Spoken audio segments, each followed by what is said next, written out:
Welcome in for a late night episode of the XFL Insider Podcast. I know we're all reeling from our intense week. I want to welcome Zach Keilman to the show.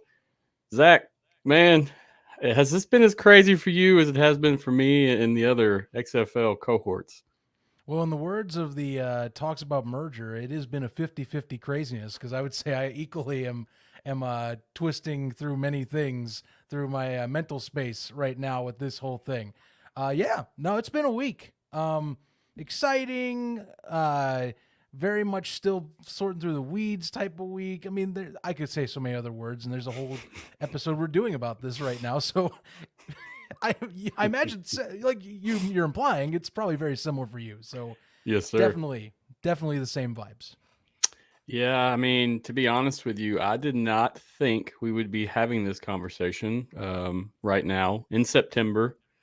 It's still discussing year 2 for us in the XFL would be year 3 for you with the USFL. Mm-hmm. I mean, man, this stuff seems a little premature, but what can we do except hold on and enjoy the ride, I guess. A lot of different rumors, a lot of different stuff coming out. I mean, it's been a week. And I want to say first and foremost, what we talk about today on the show, this isn't what's happening. This is what we've gathered that's happening. This is information that's been released from sources of folks that say it's true. And we're sticking to, I feel like me and you both, I mean, we kind of talked before the show started. We're sticking to the most, I guess, basic rumors that we've heard because we've both heard different things that could also be applied to this situation that probably won't help any of the fans at home swim through this. Right. I mean, looking for the most concrete stuff because, I mean, again, talk pre-show type of discussions, regular for podcasting, but just for this one in particular, I tell you I've heard things, but I don't feel 100% confident sharing them because I'm still trying to figure some stuff and make sure I'm not spewing anything that adds to any tension. And you're the same way. And I think that's the right way to go about it. The most concrete items from people that we have trusted, and not only that, but have heard from them and many others backing up saying, yes, I am all seeing the same thing. That's it. And then we can still speculate because I think that's a lot of people right now is, you see every day. You go on Facebook, you go on X, Twitter, whatever you call it. I mean, there's people throwing hypotheticals out there. There's people kind of trying to look at the angles of some of this reported pieces or material. And I don't blame you because there's a lot of questions, even with what's out there right now, that is even the most concrete of items to talk about. Yes, sir. Yes, sir. Before we dwell into these conversations, I just want to highlight AJ McCarron has signed to the Cincinnati Bengals to their practice squad. Happy for him, but this wasn't too good of a sign for me personally. He was the face of this league, I felt, and many others felt the same. So hopefully he's taking an opportunity that he knows is going to turn into something concrete and real for his career. And I believe he is because I don't think he'd just be chasing a check at this point. Yeah, I don't know. I mean, either way, first off, getting back to another potential shot in the NFL is always big. Doesn't matter, if you've been in there several years or not. If you were getting your first real, I think, look at a practice squad, that's great. I will tell you, it does hurt because if you see, I got a Rock the Dome shirt. That's my team. So that was Gotcha. a vital piece. I did follow the Battlehawks on the side as my team, in XFL terms. So that one hurts for sure. Definitely a leader. Definitely a great, fantastic face, not only for the Battlehawks but for the XFL as kind of the one that's talking about the benefits of spring football and especially the XFL's brand of spring football and what they're doing for players. But no, it's good for him to get back there to a team. Funny enough, a team he used to play for. Yep. And not only him, Reed Sinnett getting signed too. I had to double check to make sure that this was still the case, but the Bengals do indeed have 4 quarterbacks on roster, 2 on practice squad, and apparently they had the room. Yes, they had to have a release made to get McCarron in, but they have the room to fill the practice squad. So yeah, Sinnett and McCarron both representing the XFL on the Bengals. Yeah, and then judging from what's happening there, somebody should get some looks. Not sure who, but at this point, I mean, we're not trying to get into NFL stuff, but Burrow does appear to be injured somewhat, so we'll see what happens. Yeah, I imagine that's part of its insurance, because I mean, you never know. Like if you have to go to Jake Browning, then it'd be good to have 3 QBs, one you can elevate. McCarron, to me, probably gets the elevation if that were to happen. But, doesn't hurt if you have 2 extra slots. I don't blame you either. And that's the name of the game these days. But still, I mean, fantastic. Like, celebrate these. As you know, we celebrate these moves across the podcast and across the community, across the you name it, because it's good for the leagues. It shows that you're getting better film and content for players, and the leagues are looking at these players over there and saying, yeah, absolutely, I need to look at these guys. So I love it. I do love it. I know it hurts a little bit, but at the end of the day, it is a net positive. That's a good thumbs up from me. Agreed. Now I want to share some comments that we have. Some people watching. We got the Predator couple. So they're big Houston Roughneck fans down there. I don't know if you're familiar with their fandom. They have customized Predator masks that I'm sure you've seen it by now. Yeah. But yeah, they're really, really big on their Houston Roughnecks. So they said, save the Houston Roughnecks. I mean, and speaking of that, they've actually started a petition to save the Houston Roughnecks. And that's why I wanted to review that quickly. I guess since we're there. Oh, yeah. Where is it at? Here we go. So yeah, so they started a petition right here. I mean, it's legitimate, and there's already people that have signed it. We're looking at, where's the signatures? 110 signatures so far. I think they started this morning or this afternoon. So it's good traction. Yeah.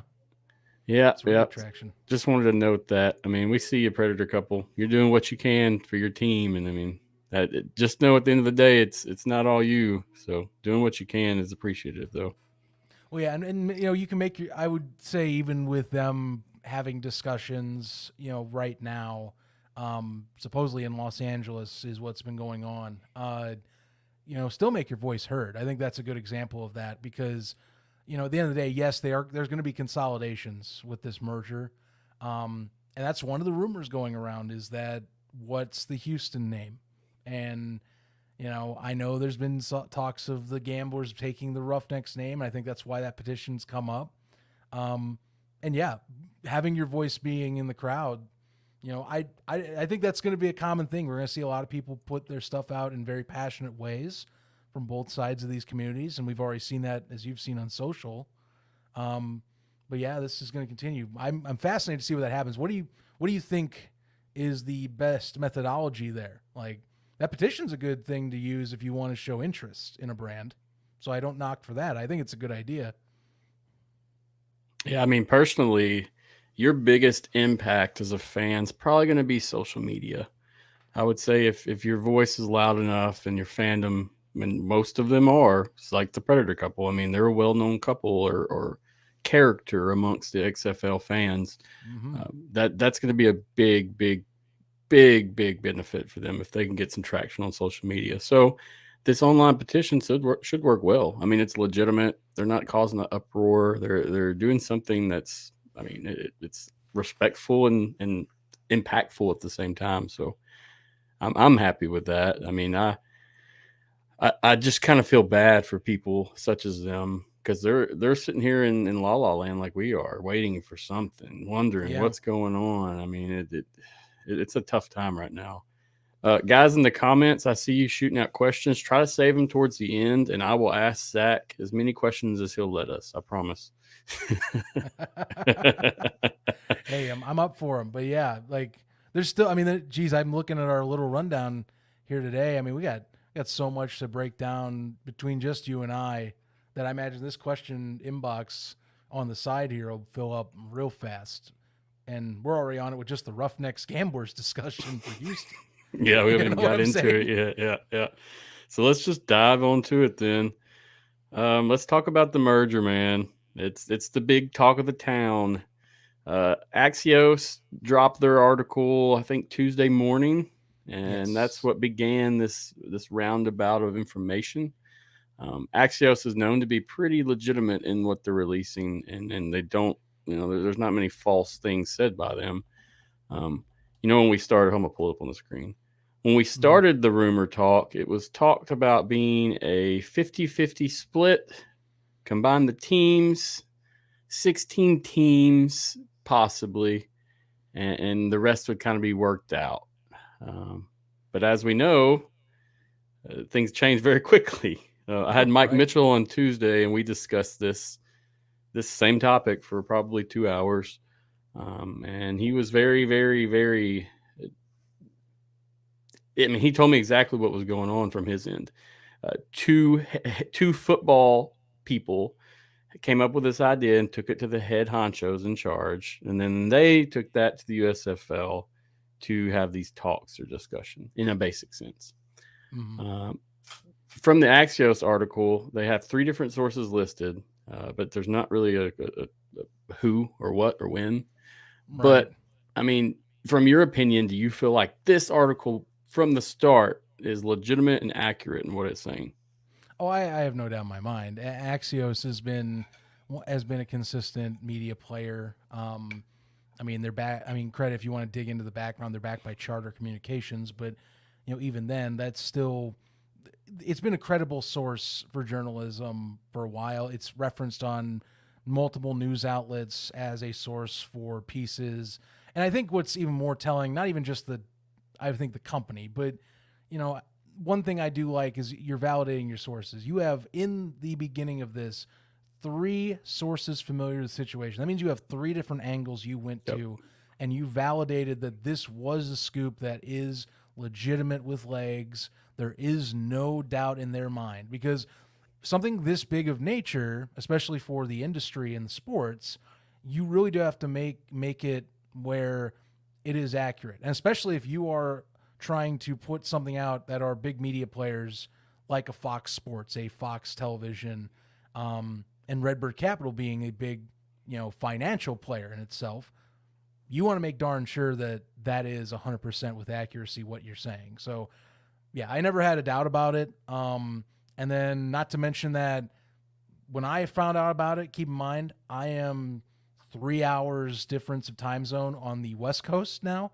So not only did I wake up to the Axios piece being the main outlet, but we're talking every major sports outlet and sports business outlet also verified and took this to 100% of serious degree. So this is very much, whatever length. I know it's advances the talks, but like I fully believed it. Like I said, I'm not totally shocked about the talks of merger, but like I think you and I have talked here. It's just how soon. That's the thing that gets me every time when I talk to people. This is so soon to feel like we're at this point, is my whole thought about this. Yeah, I mean, it couldn't be any sooner. I mean, we had 1 year with the XFL, and now, boom, look what's happening. Yeah, really. I thought we'd at least have, I thought we'd be minimum 3 years out. And I'm talking like as of the combined season 2 USFL, season 1 XFL, we'd have 3 years of them duking it out. And then the situation of, Exactly. you know, one behind the scenes talks and goes to a player behind there and they talk to the other side of the league, like has been discussed in various places now that, you know, Redbird talks to the USFL. They start these discussions supposedly back in July. Here we are. You know, I didn't think that would happen now. I would think like, you know, if we're throwing a ballpark year, 2027, 2028, you know, something happens with one being better than the other. They talk, the weaker one goes to the stronger party. Here, I have no idea. I'm just going, hey, they're looking at each other going, we're making similar items. Let's just chat and see what we get the best of both worlds out of right now. Yeah. Do you feel like, no, this is a big thing for me. Do you feel like this has been a real talk since July, or has it been just a conversation? I mean, have they really been planning this out since that date, or are we looking at, they're basically, I mean, we talked about it, but we didn't plan it. You know, there's a difference there in Sure. my mind. So There, that's what, then there would be. Yeah. Sorry if I interrupt. I don't mean you're to okay. interrupt Go if I ahead. No do. problem. But for this, for me, for the scale you have to do this, and keep in mind all the moving pieces that have to take place to get this involved. Not to mention that Axios in particular, you know, again, if we're going to reference the original scoop, they're talking that this thing is almost completely done, is Yep. how they feel, where Yep. sources are saying we could see this within the week. Now, granted, we didn't see it this week. I mean, yeah, Saturday, it's Saturday right now, but that doesn't mean it can't be done by the end of the month or early October. So I would think with the amount of different assets and discussions of how you have to rearrange this and get things moving, especially now we're moving into October. You know, this is starting to get into the months where it's like, all right, off season's kind of done. We really need to hit the ground running even harder than before on what are we doing about tickets? What are we doing about player signings? You know, especially if you're talking about players, we need to keep the union involved and get their role in this moving in terms of the USFL side of the union. Because I imagine in a merger, and that's kind of been the point being talked, is the USFLPA will have a say in this because they represent half of this whole thing and are probably going to represent more after this thing is said and done. So yeah, I'm on the side that I believe they have been talking serious for 2 months. Okay. Because the amount of legwork that would need to be done to me would take 2+ months to do if they are this close. So that's where I'm leaning on. Understood. But that's more speculative. I just think that, I mean, you could in theory say, yeah, let's get started in August. I just feel like if you're that close, it would take a little bit more serious time to get ball rolling and to have things done like that. So I'm on the serious camp. 2+ months they've been seriously discussing this. See, that seems a lot more realistic to me also, just because, I mean, we're talking big companies, a lot of investment money, a lot of investments in general in terms of both XFL and USFL. This is a big deal. And I think when people talk about it, they don't understand how big a deal it is in terms of the partnerships, the sharing, the working things out. I mean, everything sounds big and easy until you're working with two multi-million-dollar companies, or maybe even billion altogether. Who knows? Right. Well, definitely multi-billion on both sides, without Gotcha. a doubt. Because Gotcha. Redbird's multi-billion valued, and Fox is definitely multi-billion valued.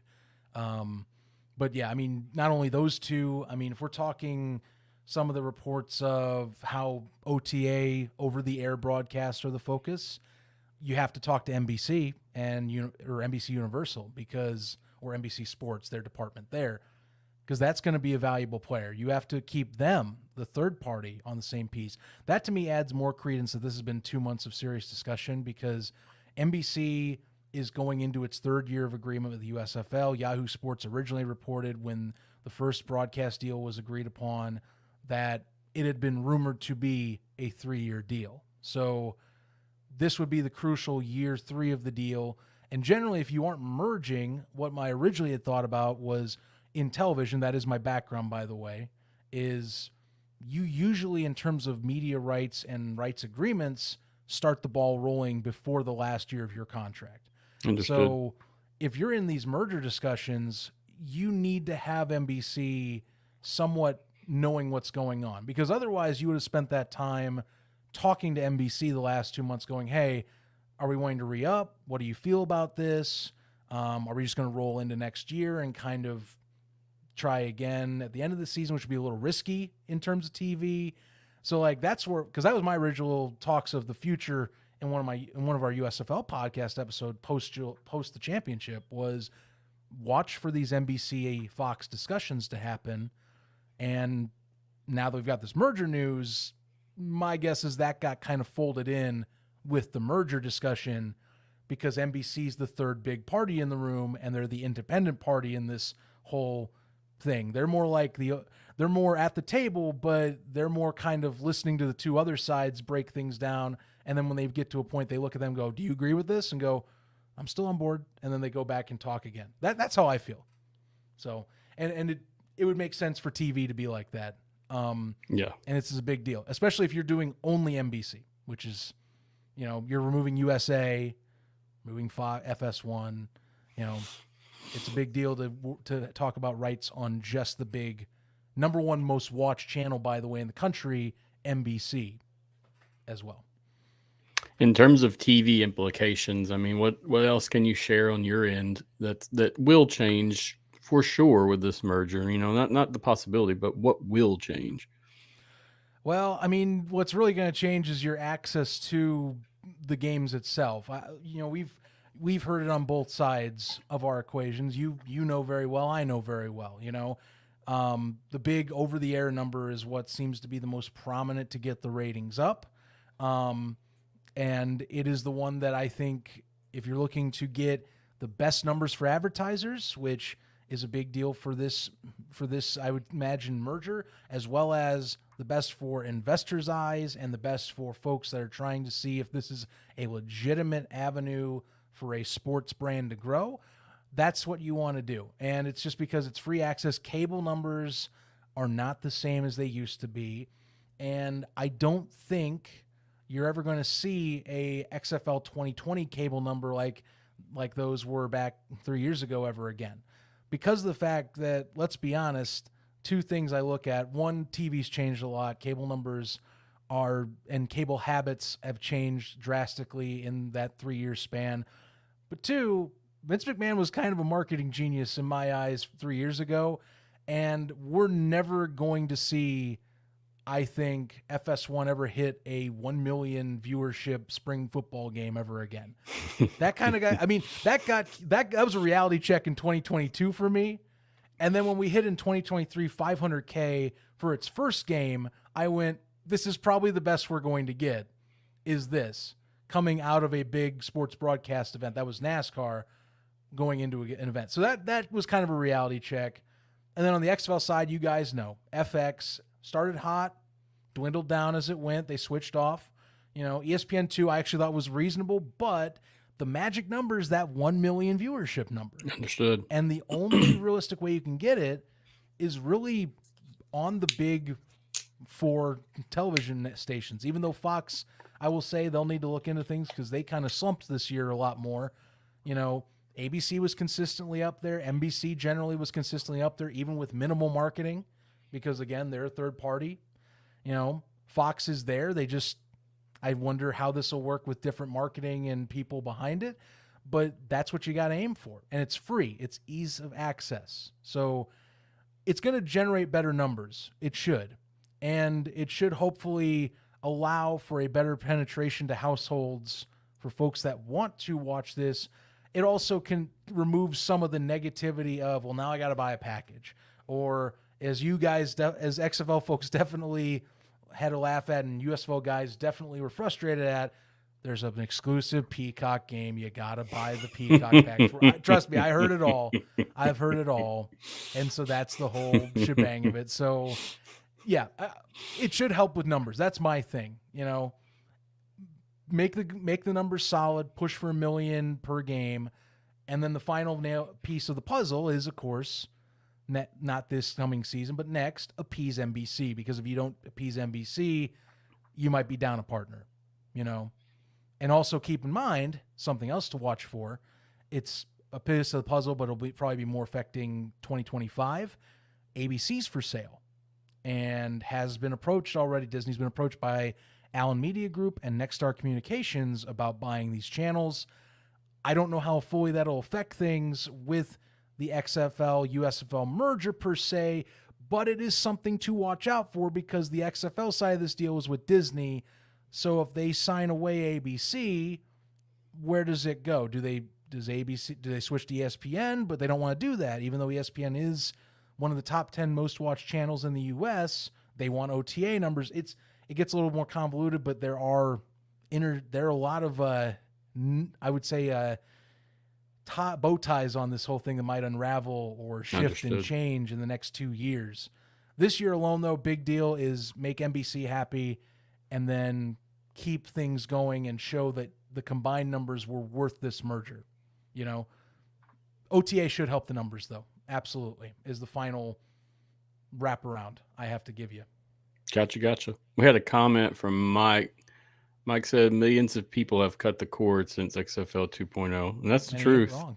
Yeah. I mean, that's what I use an antenna here. I live down in South Mississippi, and I mean, the digital antenna is great for my local games at Saints, anything else I want to watch. I get to, a few games a week.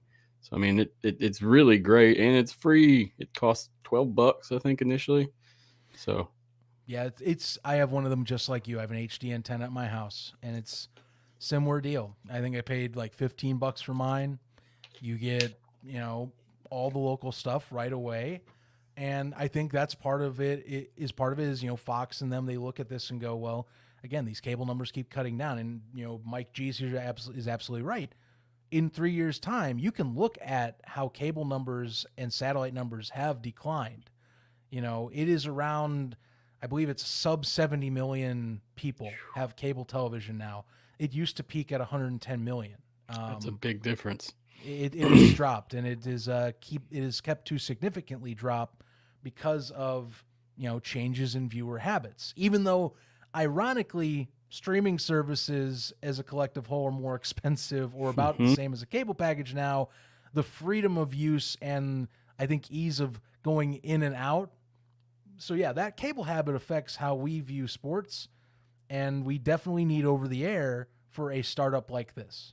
Agreed. Absolutely. This isn't like MLS. This isn't like the 90s anymore where you can, if we get on a TV air, we're going to still have that massive like dual audience ship. No.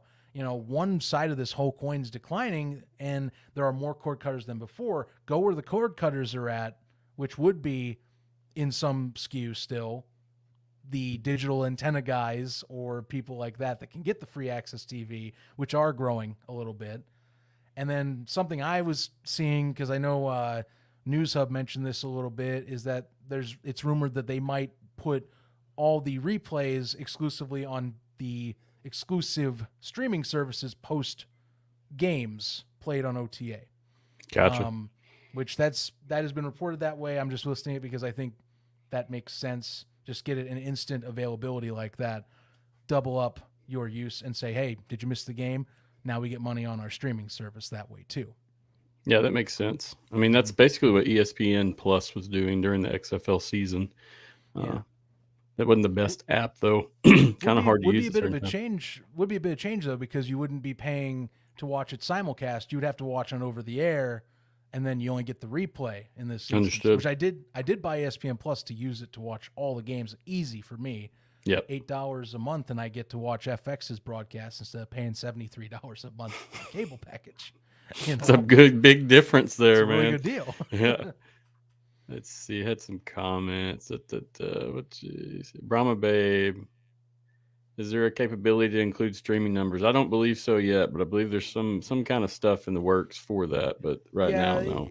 It's complicated. Is your issue with streaming numbers is that and I've read into this. I've tried asking around more and more since I've been in this industry, and some of it can be manipulated very easily. And some of the streamers, that's something if you read up or watch, any kind of inside depth kind of videos on this industry, especially streaming services, some of the streamers don't really want to report numbers. They like certain stats that seem more appealing. Like, the concrete, we had this many people watch this, which means either you clicked on it or you could also have watched the entire thing. You know, it's like going on TikTok and you see like 3 seconds of video and it counts as a view. You know, that's the type of number they're looking at and they're going, yeah, that's good. You know, it counts towards our stats. Because in reality, if we went like Nielsen style, which is, you know, the average viewership, keep in mind when you look at Nielsen ratings, which are standard for TV, that's the average. That's not the total. So streaming numbers for the average would be affected and would probably be lower for a lot of items.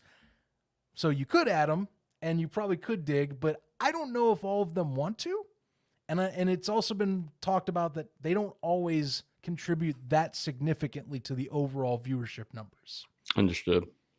So makes sense. Yeah, it's complicated, but there are things and reasons why they aren't reported.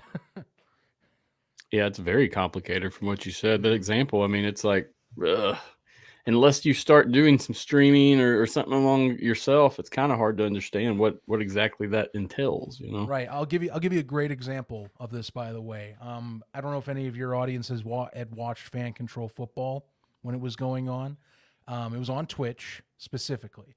And the social media manager who was also the XFLs for 2.0, Bailey Carlin, he came on and it said, wow, we had 1 million views on this video, and tried to compare it to a USFL broadcast from that year.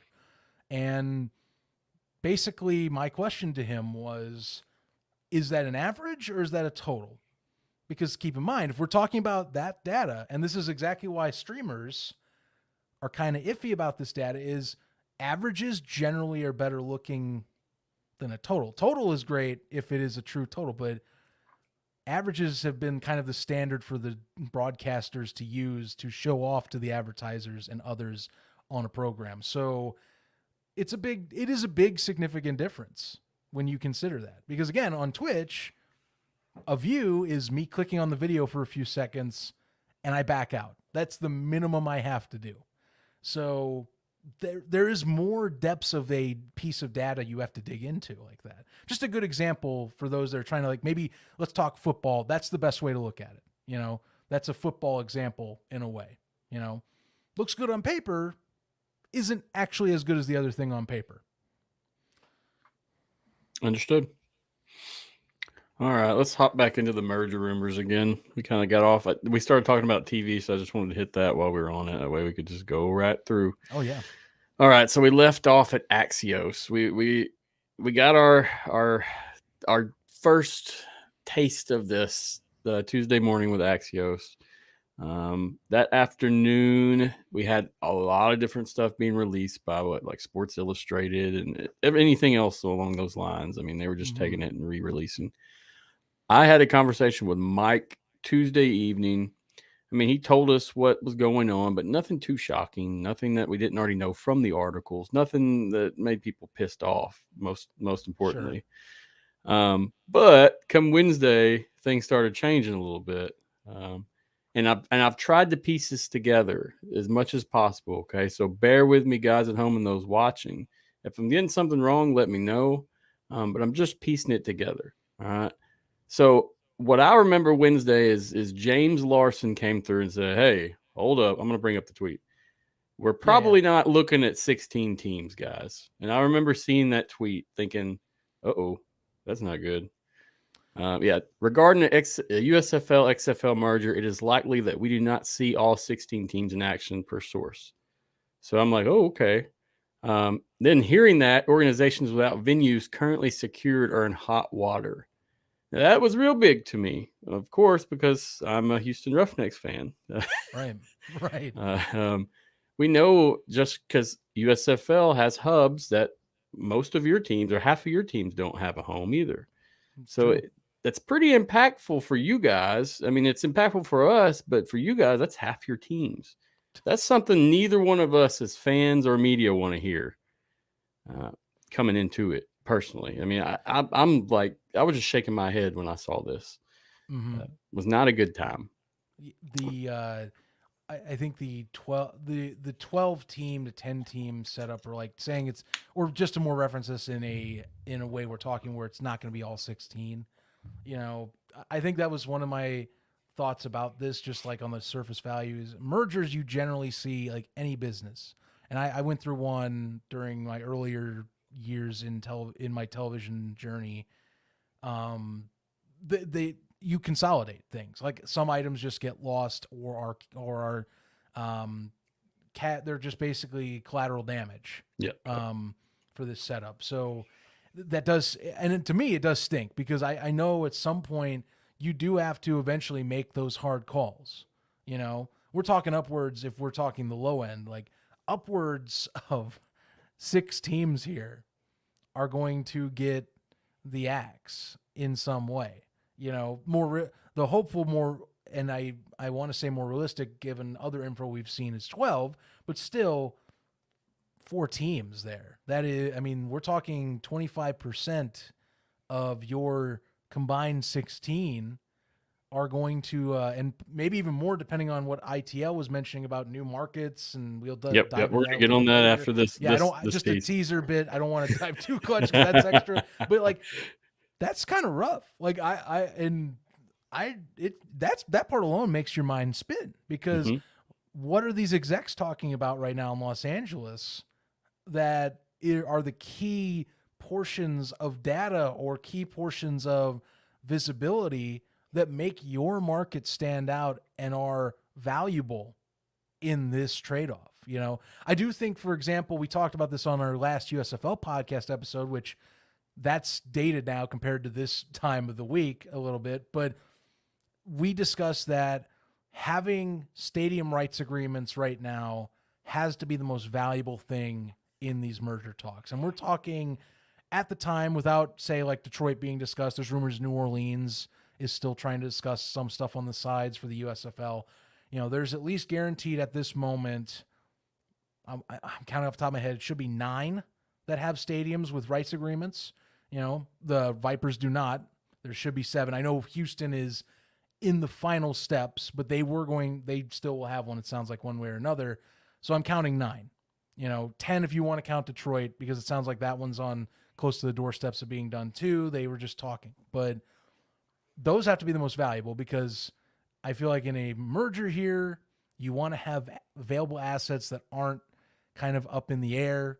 You do want to have things that are set in stone. Those rights agreements are kind of set in stone for some of these teams, if not all of them. I mean, hell, Memphis, they signed a 2-year extension, just before this was publicly released as a merger talk. You know, that's 2 extra years that they are committing to being in Memphis, Tennessee at the Liberty Bowl, which should be, by the way, renovated at that point. So you're playing in a brand new stadium. So that's just one example, you know, outside of everything else. St. Louis. I mean, Jesus, imagine if you don't have that locked down, a 30,000, an almost guaranteed 30K fandom that is locked down in the Midwest of a team that still feels like it wants to find the best way to stick the middle finger to the big man in New York City. That is the NFL. Like, that's value right there. Agreed. You know, that is valuable as an asset. That is what makes the fans show. That's what gives you your energy. Those type of things is what sets you apart. Did you see that they redid some suites there in St. Louis? Yes, so I that's did. pretty cool. I mean, I thought that was interesting. I mean, they showed it off, had a nice little pictures and some write-ups about it. But when you read that and then you go see this news, you just don't really know what to say, because is that the Battlehawks anymore, really? Are they sharing that? I would imagine that's one thing I would imagine you're sharing is like good brands. So like, yeah, it's like how we talked back when 3.0 was trying to finalize its cities and brands, you know, how even I was standing up, like even me standing up at arms going, if they remove the Battlehawks, I'm rioting or something like that, you know, or as we're even talking right now with this merger, but you know, 3.0 wise, like the Roughnecks, if they go to Houston and it's not the Roughnecks, I'm rioting or stuff like that, you know. Valuable brands are brands that have, I think, a little more significant value to the fan you want to keep around. Like Houston, in terms of Roughnecks and the Gamblers, that's a tough one, you know, because again, I see this talk, but like especially like Battlehawks, yes, that's a big one. DC, I know big one. I would say big one, you know, Birmingham, yes, there were talks about some issues with the attendance, but it is the one that kind of kicked things off, and it's a 2-time championship team now. So those are valuable. And again, that's part of the discussion. What has the most value to us? And not to mention, if we're talking about in a collective group, a more focused unit of trying to appease to outside investors to eventually sell these teams, which is the end goal that's been for both of these leagues at some point. What is the most valuable assets in terms of IP that make you go to investor and say, hey, you're getting a bang for your buck? Like my first team I would think you'd want to try and sell is in St. Louis, Missouri, because you're going, look, if you buy this team right now, you are right now averaging 30,000 fans a game. Winning. You just need to pull the legs and be part of us and buy up, and we'll build the value for you. Like MLS, if you look into MLS valuation, there's a good chunk. I believe it's the majority of MLS teams lose money in terms of overall sales, but they get money on the TV revenue to make things back. And the bigger kicker, the value of the IP is what brings in these investors to buy these teams. That's what you're wanting to do, is build the value of these IPs. So this merger is big in the sense of I need to pick the most valuable stuff that will make an investor want to say, where do I sign the check? Yeah. I agree with that 100%. And honestly, I knew that's what was going on with the USFL. That's what they were attempting, at least. Right. But the XFL, they didn't really come out and say that, but I mean, it makes sense from a business perspective. What are you doing? You're building your brand to sell it off, to bring more people in, to bring more into the table, to make a bigger thing. Right. And you also take off when someone buys your brand or your team that you are. Remember, these are self-financed through a league. It's still a one entity ownership. Yep. So I sell it to someone else. A bunch of expenses go to that guy. And in theory, we have an agreement. You're going to run this as a reputable owner and a reputable businessman that'll make either an LLC or some sort of company conglomerate that runs this newfound team that runs as its own entity, but is associated and is a member of a league.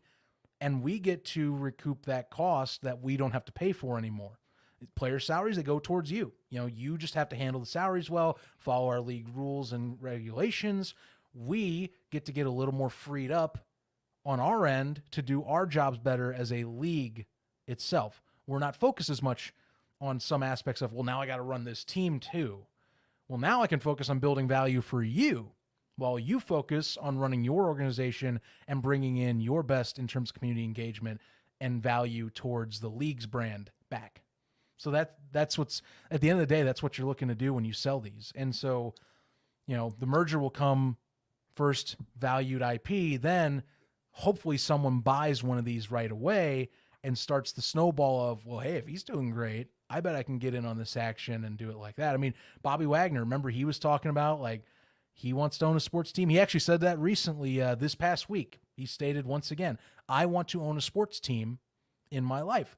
That's the type of person you appeal. It should be affordable to where it's not NFL bonkers numbers or even say top 5 valuation, but it should be enough to where it's probably big enough to get someone like him to get a few investors together, buy something, and then run this.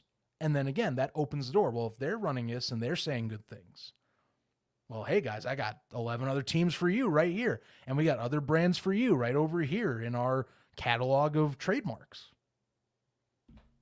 But that's what the hope is. The merger brings more value, and then you get that access hopefully to sell, and that access to hopefully get more TV dollars more directly put in, because not only are you the only competition, but you put the most valuable pieces of each puzzle together to try and grow that value and grow that equity to it. Makes sense. Mm-hmm. It's like we talked about when we started. The only thing to me is who's deciding, who's making these decisions. Right. Like, how are they deciding? What factors are we looking at? Ticket sales? Are we looking at fan attendance? Are we looking at TV numbers? Are we looking at championships? I mean, that's right. My biggest wonder right now is how is that being decided? Yeah, that is a complicated issue because I could give you TV. I mean, yeah, you could go for fan attendance right out of the gate. Now, I think that'd be like I don't mean to sound like this, but it would be the simpleton's answer Agreed. to a merger. Because if we're talking attendance, well, yeah, I'll just pick, it'll probably be a little more XFL heavy. You'll get probably all the hubs. Canton would actually be up in the air given that, because it would be a neutral hub that got attendance. So we can't gauge what happens if it's a dedicated Ohio brand, So like attendance is totally one factor. I think TV is a big one, and this is one we don't have as much as regular folks and the execs have. Is, well, not only do we have Nielsen ratings, but they also have like by demographic, not by demographic, but like by city ratings too, or like by metro rating, in terms of like Nielsen combined areas. Like, say you have a broadcast, okay, well, which area of the country watched it the most, and then you can like keep breaking it down, and then you can see which games were consistently winners and consistently losers, and keep going like that. Now, I think you'll see, like, in that regard, I do believe, like, for example, having a team in a home market, that does enhance it a little bit. So you could argue some XFL brands, I think the XFL gets a little bit of an edge for its branding in terms of that. Yep. Whereas, like, you think, like, the Gamblers, for example, and that's one argument, I think, for some with that Roughnecks Gamblers argument as well. The Gamblers brand wasn't in Houston, and Houston games didn't really hit the spot in the ratings as much. The Breakers, I think, were solid, but they weren't big. The ones that actually are big, if we're talking like that were non-hub teams, for example, were the Generals. Generals were in primetime a lot, but think about that. That's New York, New Jersey. It's the largest TV market in the country. So, like, if we want to play this whole combined game, well, yeah, New Jersey's not a stadium team, but it's the biggest TV market in the country and was getting decent ratings as a hub market.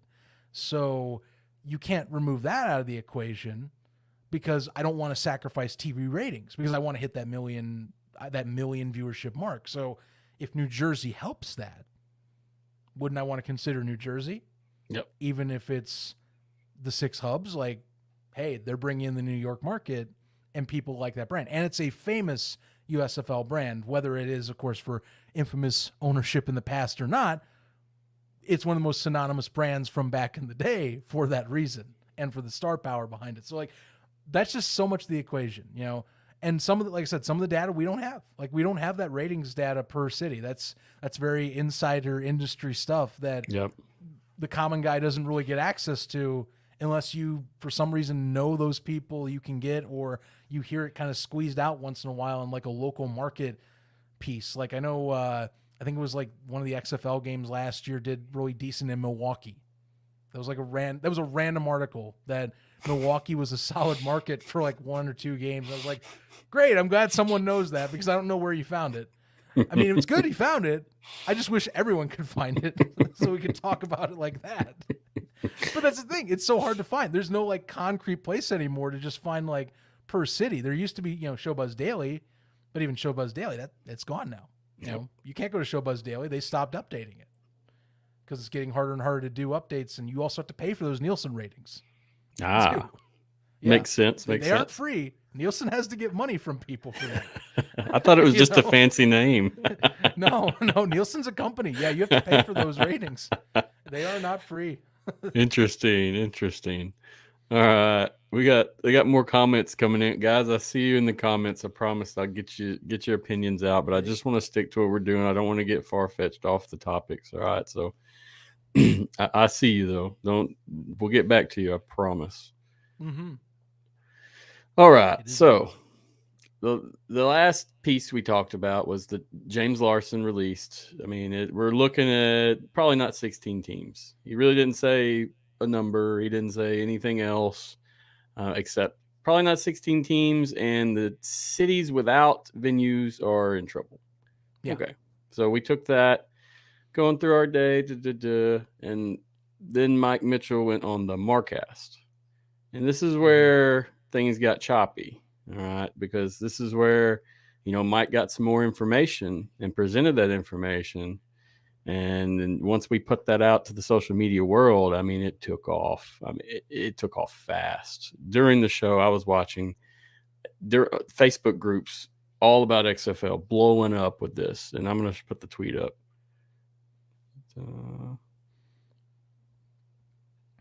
See what we got. So, per Mike Mitchell, live, blah, blah, blah, blah. In terms of teams that will survive in an XFL 2023 and USFL merger, quotes, 10 teams, April start. Stallions, Memphis, Ohio-based team, Gamblers on the USFL side. No Roughnecks and Vipers on the XFL side. This is the one that tripped people out the most. When we got to this point in time of information, this is when the freak out mode began. I know about 80% of what I viewed on social media was positive regarding this merge. We were all kind of wondering what the hell's going on. But there wasn't anything that, oh shit, we're going to lose our team. Well, once this hit the market, things changed completely. And this is when things started going crazy, like I said. I mean, this is where people really started looking and saying, uh-oh, this is real. And like I said, I just present this because this is information Mike heard, and I trust Mike as a source. All right. So if he's telling us this, I trust Mike personally. It's just the way I feel about it. Now, that doesn't mean that it isn't old information that has changed, information that was talked about 2 months ago. I mean, we really don't know what the information entailed. So this was the next piece, as I was saying, in our adventure of rumors. And so let's just hash this out a little bit. What do you think about this piece specifically? Well, I mean, it's kind of weird looking back like 4 days now, because that tweet was the 20th, but because things have even, like I said, I know I've already hinted at the 12 portion seeming more realistic in my eyes now than the 10, but looking back now, I think you're right. Like, the main thing you get from that is, oh crap, we really have to talk about who might get the axe, and we're going to have to talk, and maybe is said to be put on the bench or to be putting softly. That's the best I've got. I think what it reaffirmed for me was that, again, it's like I'm a broken record with this because I know these folks in here, I know you guys are chatting on the comments, but it reaffirmed that the Houston aspect is going to be trickier than people thought. For sure. And I think the second piece that wasn't as talked about, because I thought the Houston one took a lot of the air out of the room in that portion of that tweet, is that Canton gets reaffirmed as a market that is indeed going to have its dedicated team to it. And that's been reiterated even with new reports since then. Yep. And I'm glad, because I mean, that was a big deal, was, the USFL made such a commitment to the Hall of Fame, and the Hall of Fame every step of the way has loved the USFL for what it has done, because they're building, for those that maybe don't know in this podcast or that haven't been following the USFL as much, the Hall of Fame has been building basically an entertainment complex, like a vacation destination. It's not just a museum you are going to. We're talking water park, we're talking restaurant venues and the like. Ferris wheels being put up there as well. Like, this is supposed to be a place to go in the summer for diehard football fans now. Not just I haven't been in forever, And so the USFL is part of that package. So they're vital. Like, they look at them as very vital to this whole thing. And I'm glad that was the main thing I took away besides the Houston portion, was I'm glad that it's reaffirming that Canton gets a say in this deal and is not the odd man out because it was a hub. That they were like, look, they were a dedicated fan base with no brand associated to that community, and they still came out consistently enough to where they deserve to have a say. That to me was the main thing I took away outside of, all the Houston discussion that came out of that. Or the 10 teams. Yeah. I mean, me being an XFL guy, I saw no Roughnecks and freak out ensued. Right. When I see the stuff in the background, you got Walker, you got Harris there, Yeah. And that's that, like, that day definitely, like I said, and we see it in the comments, it's a big talking point, it's a big talking point.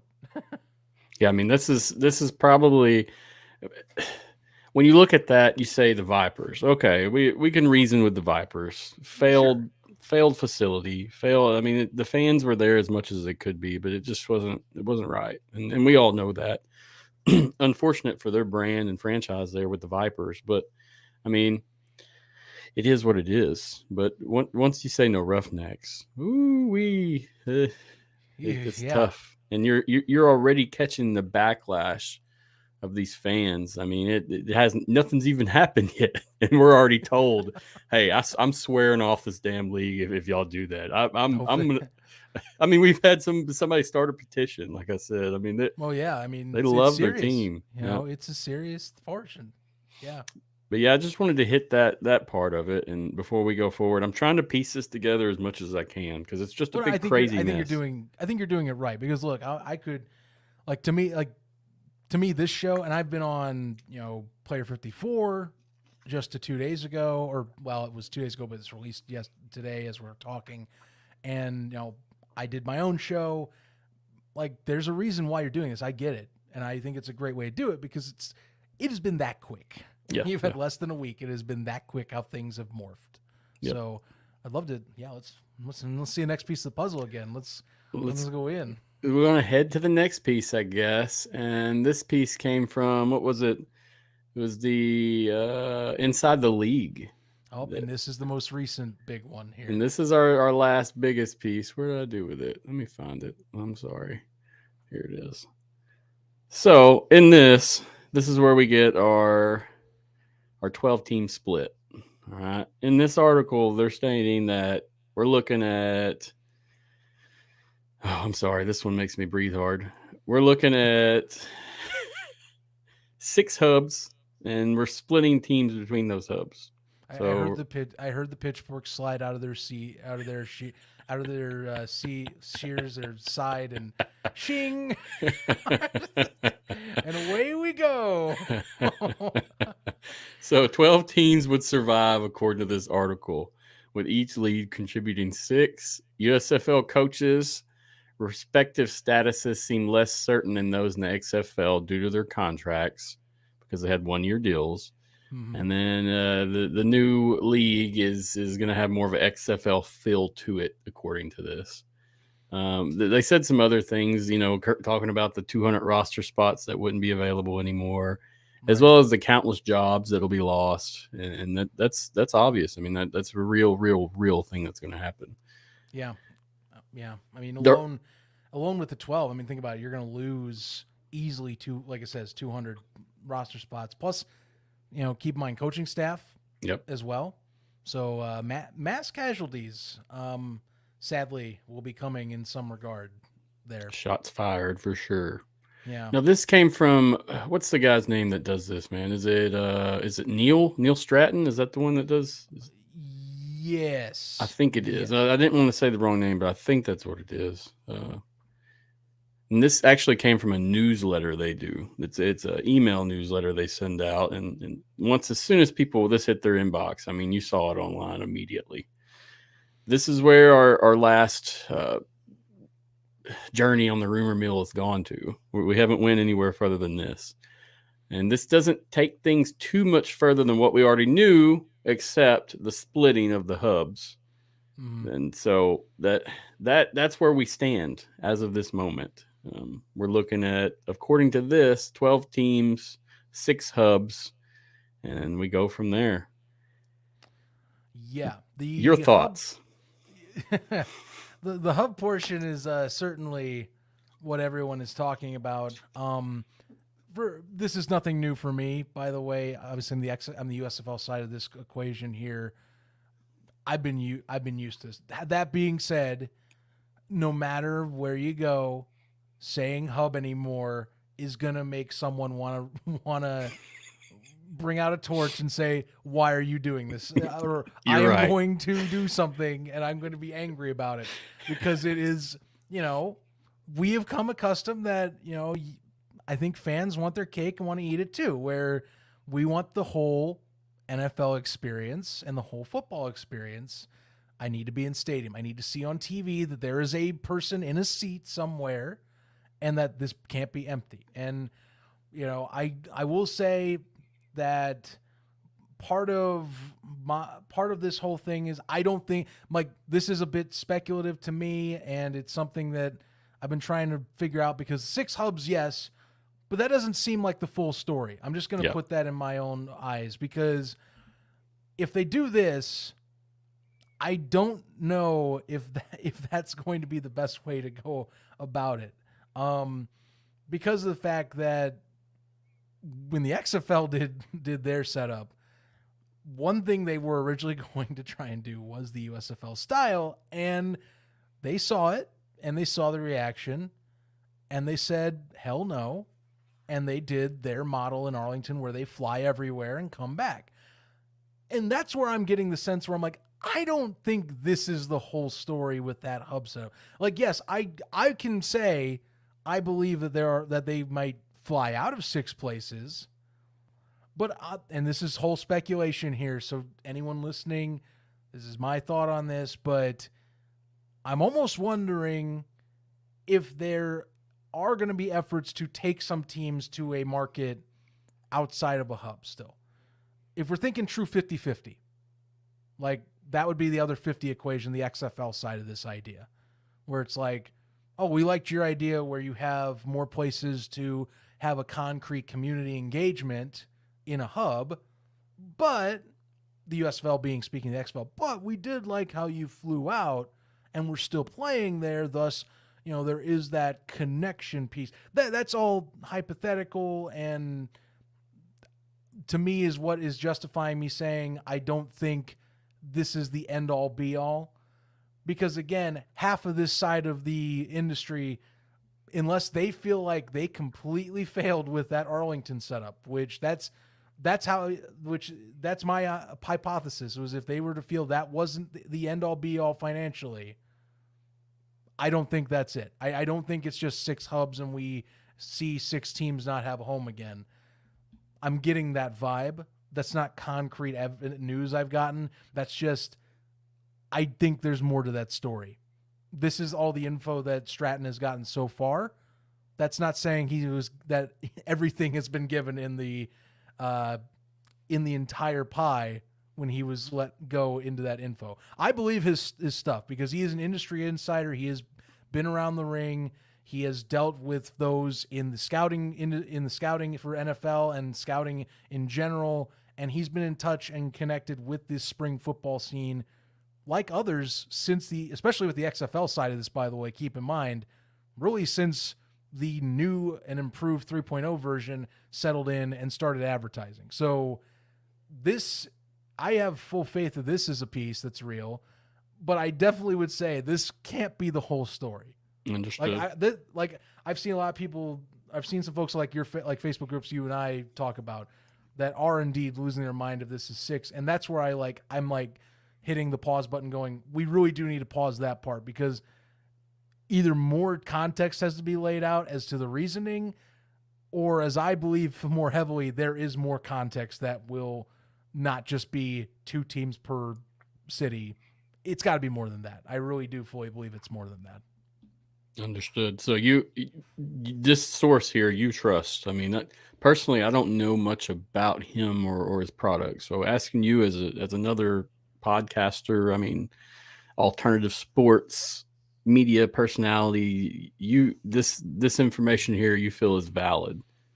I think it is quite a valid report. Mainly, again, we're talking just what Inside the League is. If you want to look them up, insidetheleague.com. But this is a regular source that talks to industry professionals in the scene in terms of scouting, in terms of different various leagues. Remember, this is a guy that's hosted multiple talks with XFL executives at this point and has that access. Understood. But has more than just that. I mean, this is a guy that's talked about the college scene, that is indeed in touch with the scouting department. If I am recollecting here, and I'm going to have to double check myself here, I know for a fact that ITL has been involved as a scouting in scouting pieces before. So that's where I'm ingrained. I've understood. ITL does have that reach, or at least in terms of connections, should have those connections. But that's where I pause with especially the hub side of it, and I pause and say, he might have that bit, but he didn't have but to me, he didn't have the context of what does this all entail with the 6, because saying 6 on a surface is instantly going to hurt, I feel, the general growth you want. So that's where I hit the pause. I think there's 6, but to me, he doesn't to me have every piece of that puzzle, or they won't let him share that, or it wasn't given everything about it. Maybe because there's some stuff that they're still trying to work out is my thing. Again, fully speculative. I have to put that out there. I'm just kind of looking through all this and kind of theorizing what I'm seeing. But Neil Stratton is a guy that does have connections, and you could say probably got some reasonable connections to talk about these pieces in his newsletter. Yeah, I'll include his website in the show notes and stuff. So if you guys want to check his stuff out more, from talking with people like you, I've gathered that most of the things that he releases are accurate. Mm-hmm. Most to a T. I mean, that's the 2 or 3 guys that I talked to about this. They have nothing to do with media or podcasting. They actually get the emails. And so that's what, I asked him, hey, is this legit? Is this just a spoof thing? Is this no, it's real. And this guy really, really takes the professional sense into doing what he's doing. So just wanted to talk with you about that on air. Yeah, I mean, if you go to his website right now, and this is this is more of a testimonial piece, but he has a scroller on his website kind of talking about himself in terms of Stratton. And it states, Stratton has been an advisor to schools from the Big Ten, ACC, WAC, and many others. I missed part of it on the scroller, but if you go on the website, it is kind of explaining who Neil is and some of the pull he has and where he has gone to discuss his own portions of the industry. So, yeah, I mean, you and I have both kind of hit the nail on the head there. This guy does know his stuff. ITL is a place that if they drop info, most likely they are talking from a spot that they have gotten something and they know what they're talking about. Understood. I mean, makes sense. I mean, to actually put this out, you have to be confident in your sources. This is going to hit home. So that's a big deal. Especially for his side of the industry, it's a big deal. Keep in mind, he is a football industry person. So that hurts if you are dead wrong. Yep. Just that's keeping exactly that in all perspective too. Yeah, that's my testaments about it as well. I mean, this is his image right here. And if he gets this wrong, I mean, that's a big deal. So yeah, he probably wouldn't have put this out if he was not confident in this being a truthful. So, I mean, it's interesting the way things have shaped and changed. And you can kind of see how when the rumors started, I guess, everything started shifting Wednesday. You can kind of see this kind of fits right there with what they were saying. With exception of, like you said, what are we missing here? Is there something we don't know? Right, and we aren't going to get everything until they release everything. Like, you're going to get bits. Like, that's the deal. But something with this magnitude you aren't going to find an end-all, be-all truth tell unless you are very terrible at holding your secrets in place and keeping people in check. Which, I mean, not saying that hasn't happened. We've had both these leagues where something does slip out from time to time, but this is a different type of thing in its incomplete reality. I think, like I said, I do believe Neil got a lot. I think Neil got a lot of the key points. The context on the extra slides, for example, if we're talking PowerPoint perspective, I think that's where we're waiting on. 6 hubs is the title card. What are the bulletin points to that? I want the bulletin points. We're waiting on those because the title card isn't it. There's more to that than just saying 6 hubs for 2 teams each. Yeah, makes sense. There's no way that's all it is. No, because I'm going to tell you right now, you're if this is the model. These XFL fans, I mean, you're going to lose a big portion. And I don't say that as what I like or what I don't. I say that as what I've gathered from this. And then before this, I mean, even when we start, like you said, we've talked about this in the past before, and it was not a good deal with the XFL fans. No. So, and that's kind of where I'm sitting here going, you would have an uphill battle PR-wise to appease specifically to that one side. And especially if we're talking hubs, well, if some cities are lost because of hubs in the XFL, again, it opens a slippery slope because the word hub anymore over the last 2+ years has just become, I think, to the not only XFL, but I think to a good portion of the football populace, a negative football term. In terms of what it means for a viewership piece. Like, you lose the luxury of some viewership items. So, yep. You know, and I've learned the hard way from that. Like, I used to try and say, hey, well, you still get football, but like the more I talk with people, I'm like, I see what you're saying in terms of it. And I respect that point of view, you know, and I leave it at that. Yeah, I'm the same way as well. I always said I wasn't a fan of the hubs because of the fake fan noise. I mean, that's really what turned me off. Well, yeah, I think we also, COVID didn't help either with us getting the NFL portion of it where we saw it first, and then a year later we get it and people were already tired of it. Mm-hmm. I partially call that bad timing as well. You're correct. I agree with that. I mean, I feel that, you know, that just kind of brings people back to, oh my God, I'm in my house and no one's out there. You know, oh my God, there's cardboard fans in the stands. You know? I mean, I was looking at flashbacks on Facebook where I was just taking pictures of different things, and I actually had one, The Rock and Queen Elizabeth back in the day, side by side. Yes, classic. But anyway, good times. Good times looking back. So that's basically our rumor mill right there. We've covered the full shebang, correct? I mean, is there anything I'm missing or anything that you think is worthy about bringing up? I don't really think so. I mean, like, I think I talked with you pre-show. Like, you and I both had things we've said or had said to us, and I think that's as comfortable as I can go with like fully discussing without feeling like I'm sticking my neck out there. Because I'm also wanting to patiently wait and see.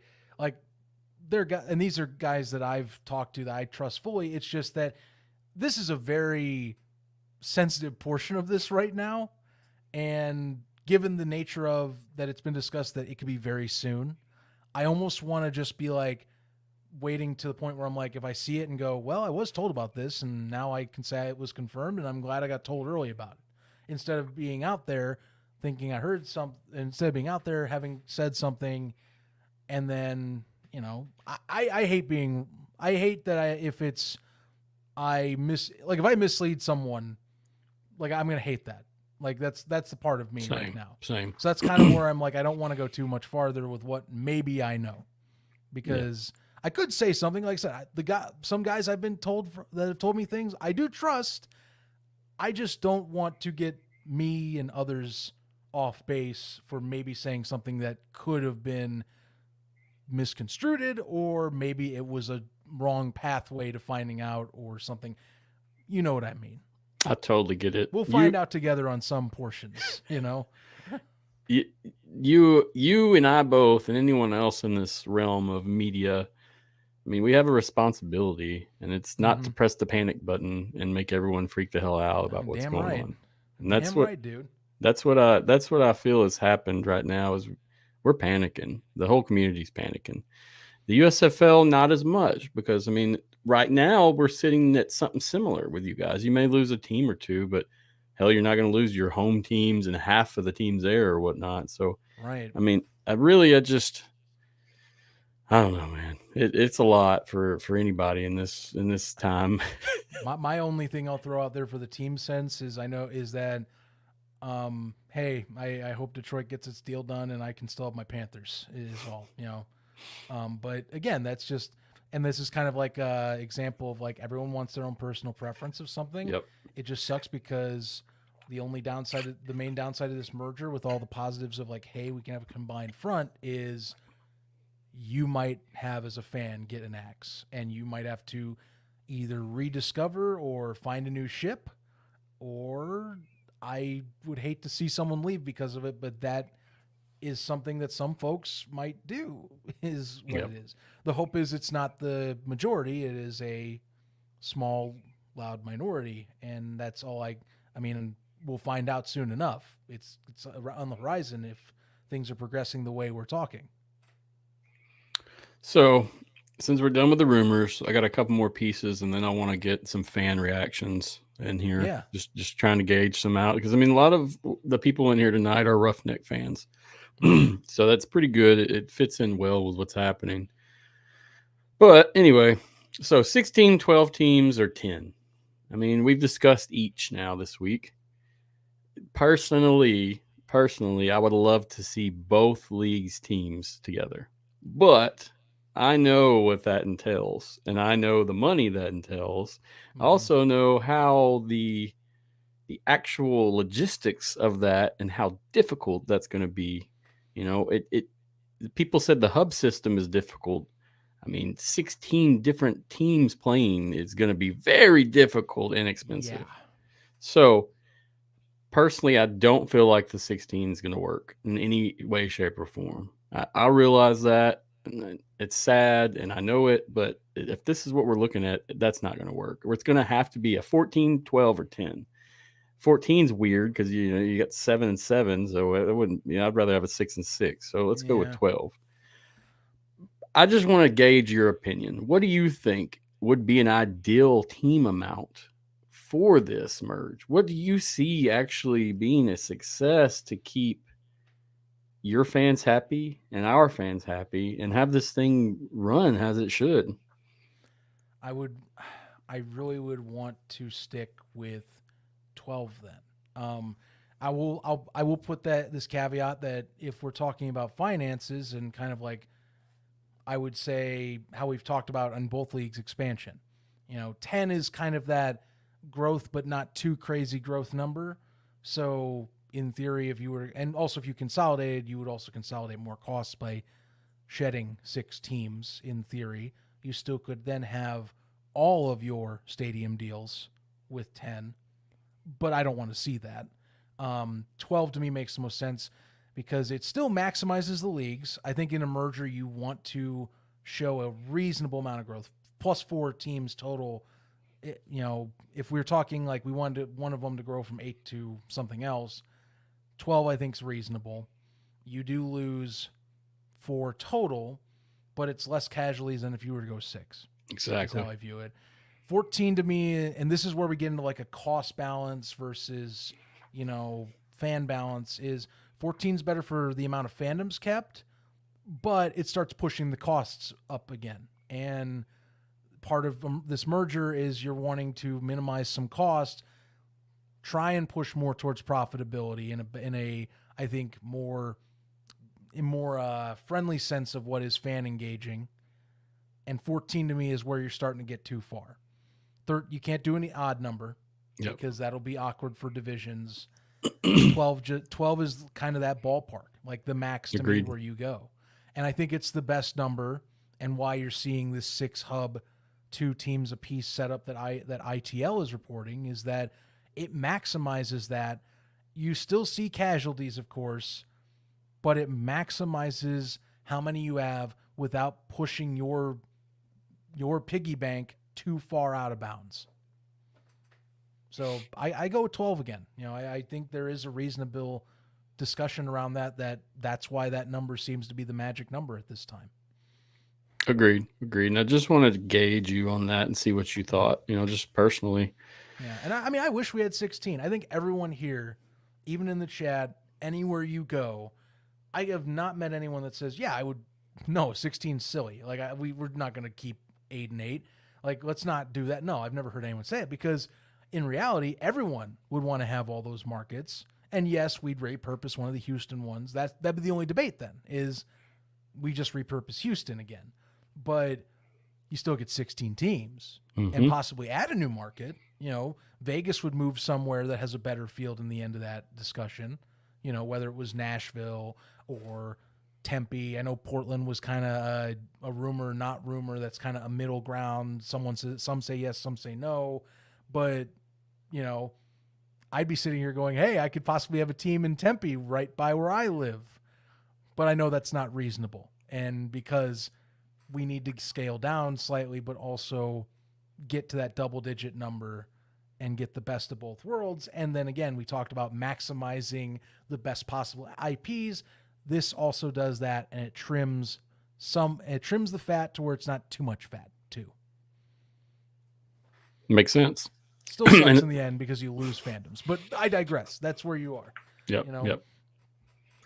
If the sacrifice, I guess, between both teams is equal, you're going to see a lot less backlash from that, I feel like.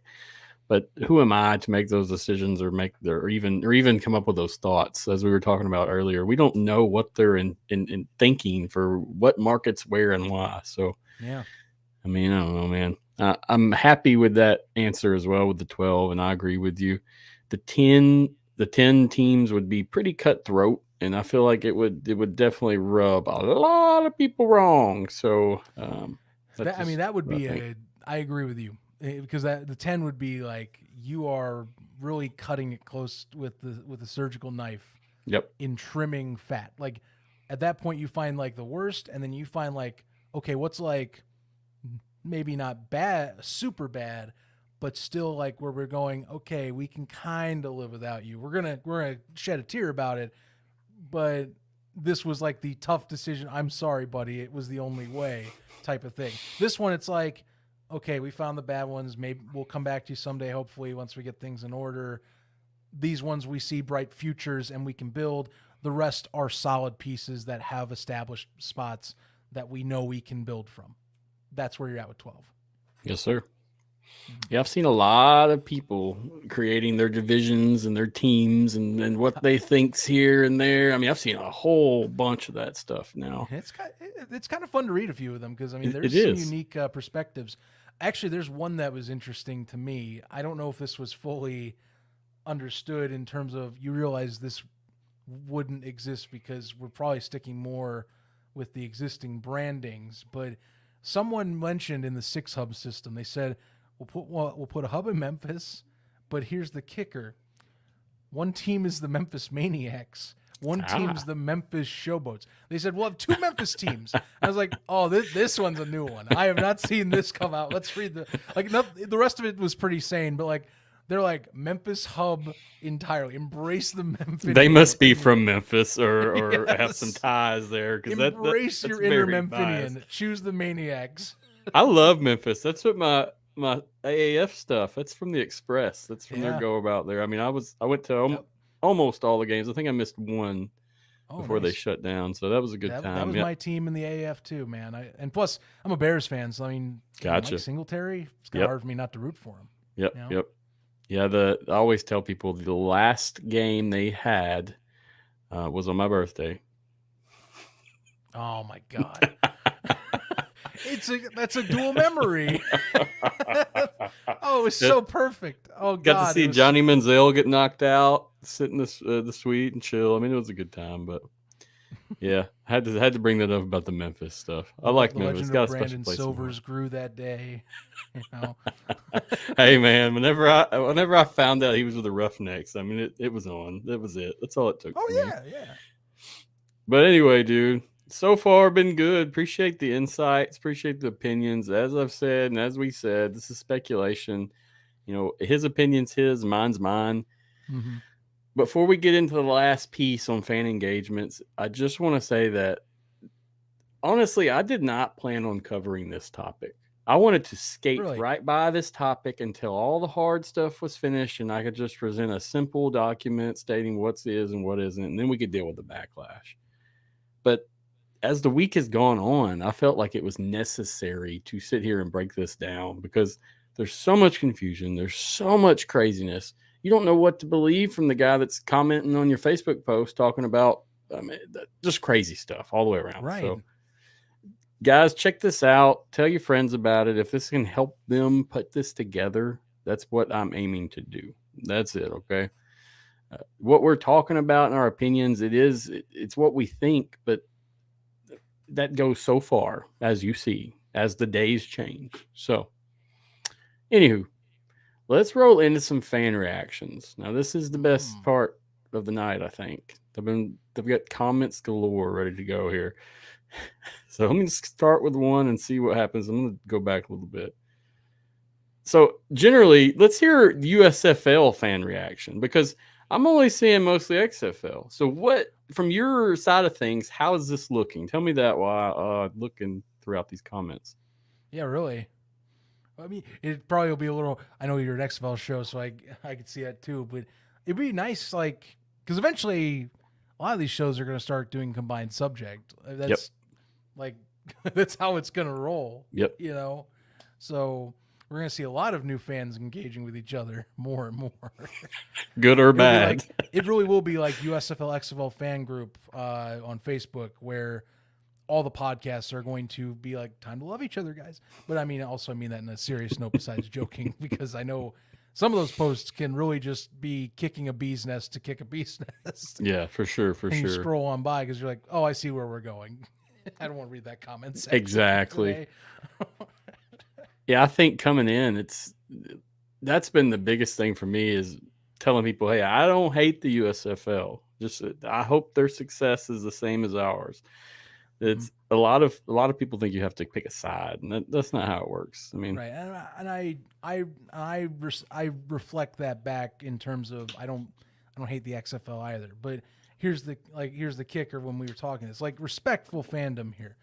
You can be a fan of one of the leagues, but also, understand and enjoy what is the opposite. That was what exactly. I think a lot of people have been, at least good podcasters have been trying to say, is that like, hey, you can have even I've said this on X with some discussions on people where it's like someone's arguing where it's like, guys, stop hating on everyone. It's like, look, let's be honest with ourselves. You can like one, but just respect that someone might like the other. Exactly. Just don't make it nasty. That was the whole thing.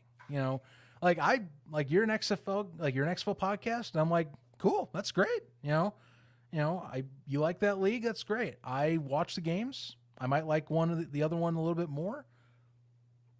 But at the end of the day, that's all it should be. Nothing else beyond that. Like, that conversation ends there. There's no but after that, because if there is a but, I'll be like, shut up. I'll look at them and go, shut the hell up. That's all that there is to it. There's 2 football leagues. You want to watch football? There's 2 football leagues you can go for outdoor in the spring.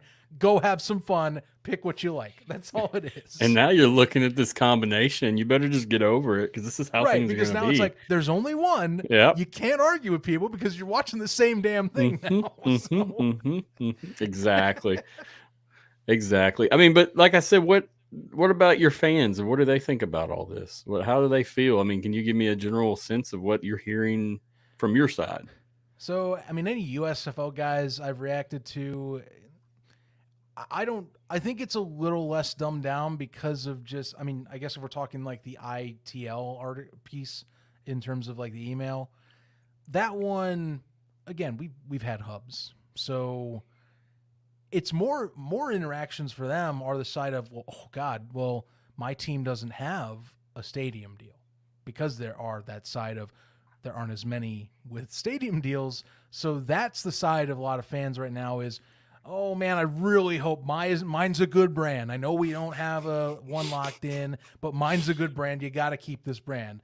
Like, I've seen a lot of Stars fans. If they take the Stars, I swear to God. I've seen that personally. Especially, I think even more so with, honestly, Stars fans and a lot of Breakers fans especially have been, if they take the Breakers from me, because I'll be honest with you, and that's why like some of these rumors about like New Orleans getting a stadium track is, you look at like merch sales on the USFL website and fan engagements on like multiple social medias. The Breakers are indeed, or should be, next in line to get a deal done. So like those guys in particular have been waiting and know that they are one of the biggest voices that don't have a place to go watch a game. So those guys I get. And I think that's a lot of the combo is, man, my brand's good. Please do not remove this. I have waited and been a very good fan. Save mine. That's it. Or even the Stallions one is one that surprises me, but it's more because the conversation of the ticket sales being a little lackluster year over year. And a lot of people thought they would jump, because they didn't have as many games to go to, and it's a second year in the market, and it didn't look like it performed as well. So a lot of those Stallions fans I've talked to that I've seen, they go, man, I hope we, because of us not being as eye-popping as like, say, one or two, as some of those Memphis crowds, or one or two Detroit crowds. Like, I hope we're kept because we have been there and through the thick of it. And I'm like, and in my eyes, I talk to them and I go, I would riot if you were not, because you were the bedrock of the league. The league office was in Birmingham, Alabama. Yeah.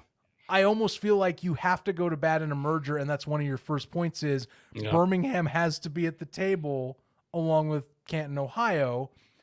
I know the other hubs are of course, you still talk about, but like, if you lead discussions on cities, you bring those up because of those dedicated, longer lasting partnerships you've had over 2 years. So I almost am playing like reassurance with some fans where I'm like, I know it's even speculative, but I'm almost just sitting here going, dear God, I don't see a existence of Birmingham being removed in some capacity, like that's where I'm playing it. It's like, it's almost like you're trying to play almost like playing a therapist, where it's like, I'm in an existential crisis, Doc. I don't know if my team's going to be there. And I'm like, here's what I would do. So, I wish it was that peaceful.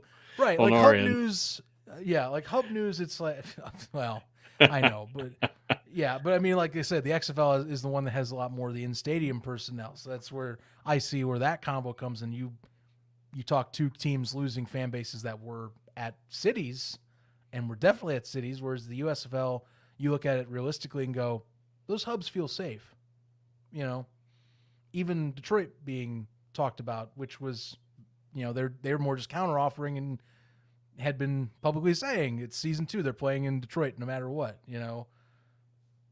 that's it. Good takes. I had to ask, and it makes sense. From anything, do you feel like on your side, are the fans benefiting from this? I think they are, personally. At least if we're talking what the majority locations of a lot of these XFL teams are, I think they will. So, like for travel and like local fandoms, like for example, Memphis. I think like Memphis, St. Louis, that's not a terrible drive, if you wanted to travel or be somewhat close. I think new rivalries getting born. I think the possibility of like, if we're talking 50-50 split, we keep some of those teams, but they open because of that. They are recognized as the more valuable IPs, which means more guaranteed avenues of, I'm going to guarantee this city has a stadium soon, if not very soon, So I almost feel like they do benefit in some way because of this a lot. Like you're almost it's almost like extra reassurance that like, okay, these roaming IPs with these cities, whatever's kept are now almost being said, you are getting a city, like validation, which is what some of those that don't have hubs are kind of wanting, is that validation that I'm going to be able to go to this team in my town someday very soon. So yeah, I think so. Agreed with that. And that makes total sense from your fan base, honestly. Mm-hmm. I do like this comment from Mike G, and he is right for part of the regards. When I've talked with BM fans, is that the summer heat in Birmingham is it's a pretty big factor. And someone brought this good point to me that if you notice any of the primetime night games in Birmingham, those crowds were very good for Birmingham. It's the daytime, like noon, 1 o'clock games where the sun is at its peak, and keep in mind, humidity down in the south in that area. Oh, I know. Brutal. That's not too far from me. Too. Yeah. Yep. So no, he's absolutely right. That is a factor. And a lot of Birmingham fans online made us think about that these stadium complaints wouldn't be as bad, or seat complaints wouldn't be as bad if they just changed the time that these games started.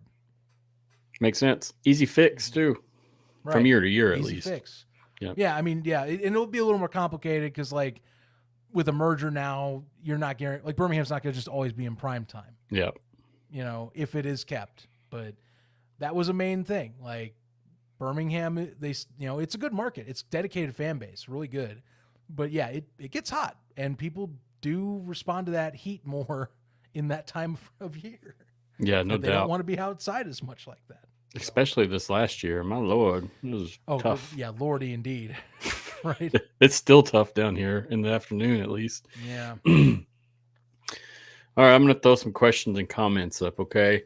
I will say 60, 70% of these are from Roughneck fans. So you're going to see Roughnecks be in here a lot, all right? So don't be surprised, okay? I'm trying to work my way up and start from there. I'm not going to pick every single question, but I'm going to pick some that are impactful. So yeah. Here's this first one, and this was one exactly for you. You're the man to answer this. USFL isn't profitable. Do you think this is true? I say that I contradict that because I've heard otherwise. So I have as well. I'm going to say that is not the case. And again, this isn't one person that's told me. I've heard this from multiple people. They've made money. Understood. It's not a lot of money in terms of a big media company. Like, yes, maybe it's not. I've heard from Mike that it's not the projections, which I could argue maybe that's the case, but no, they've made money. I will put that down. And I've seen that go around too. Like, it's been, some people said yes, some people no. They've made a little bit of cash. So that is the case. And keep in mind that, this is one of the criticisms we've heard from folks on the USFL that look on the outside and talk about it, is like, well, you're cutting corners. Well, they don't want them to have losses. That's the thing. That's why they designed a lot of this, was because they are dead set. They want to maximize where they can and scale. No, I am very confident they have at least made that. I know they've made some money. Understood. Sure. Understood. And is that valid for year one as well? Is that from your knowledge? Definitely for year one. Year two, I will say I have less confidence on, because there's more expenditures. Understood. But if you want to take home like year one, I know for sure year one they made some money. So, Gotcha. Yeah. That's basically, I mean, you see how that goes into these conversations, though. Mm-hmm. People were wondering, well, right. And you see those hubs, like if that's really part of it, well, it does save cash. Like that's what I do understand people's issue with them. Like, I really do. But I then circle back and, like, you have to remind people, this is a business. Like, at the end of the day, profits and cash flow, these are important, and especially to a company. And if you read anything on Redbird Capital, this was something that, when I was talking about, or when I talk with folks about the XFL, where I'm like, I'm curious about this business model. That was one thing people dead set told me about Redbird. They're in the business of making money. So any losses, that has to make people think. Now, again, I know that, for example, year two, I don't know exacts on the USFLs for year two. I know, like, there's been reports that it's not as good as we expected. Hell, Daryl even said the same, where the TV metrics didn't match up. But there are numbers on the sales numbers they made in terms of advertising. They had more deals with companies.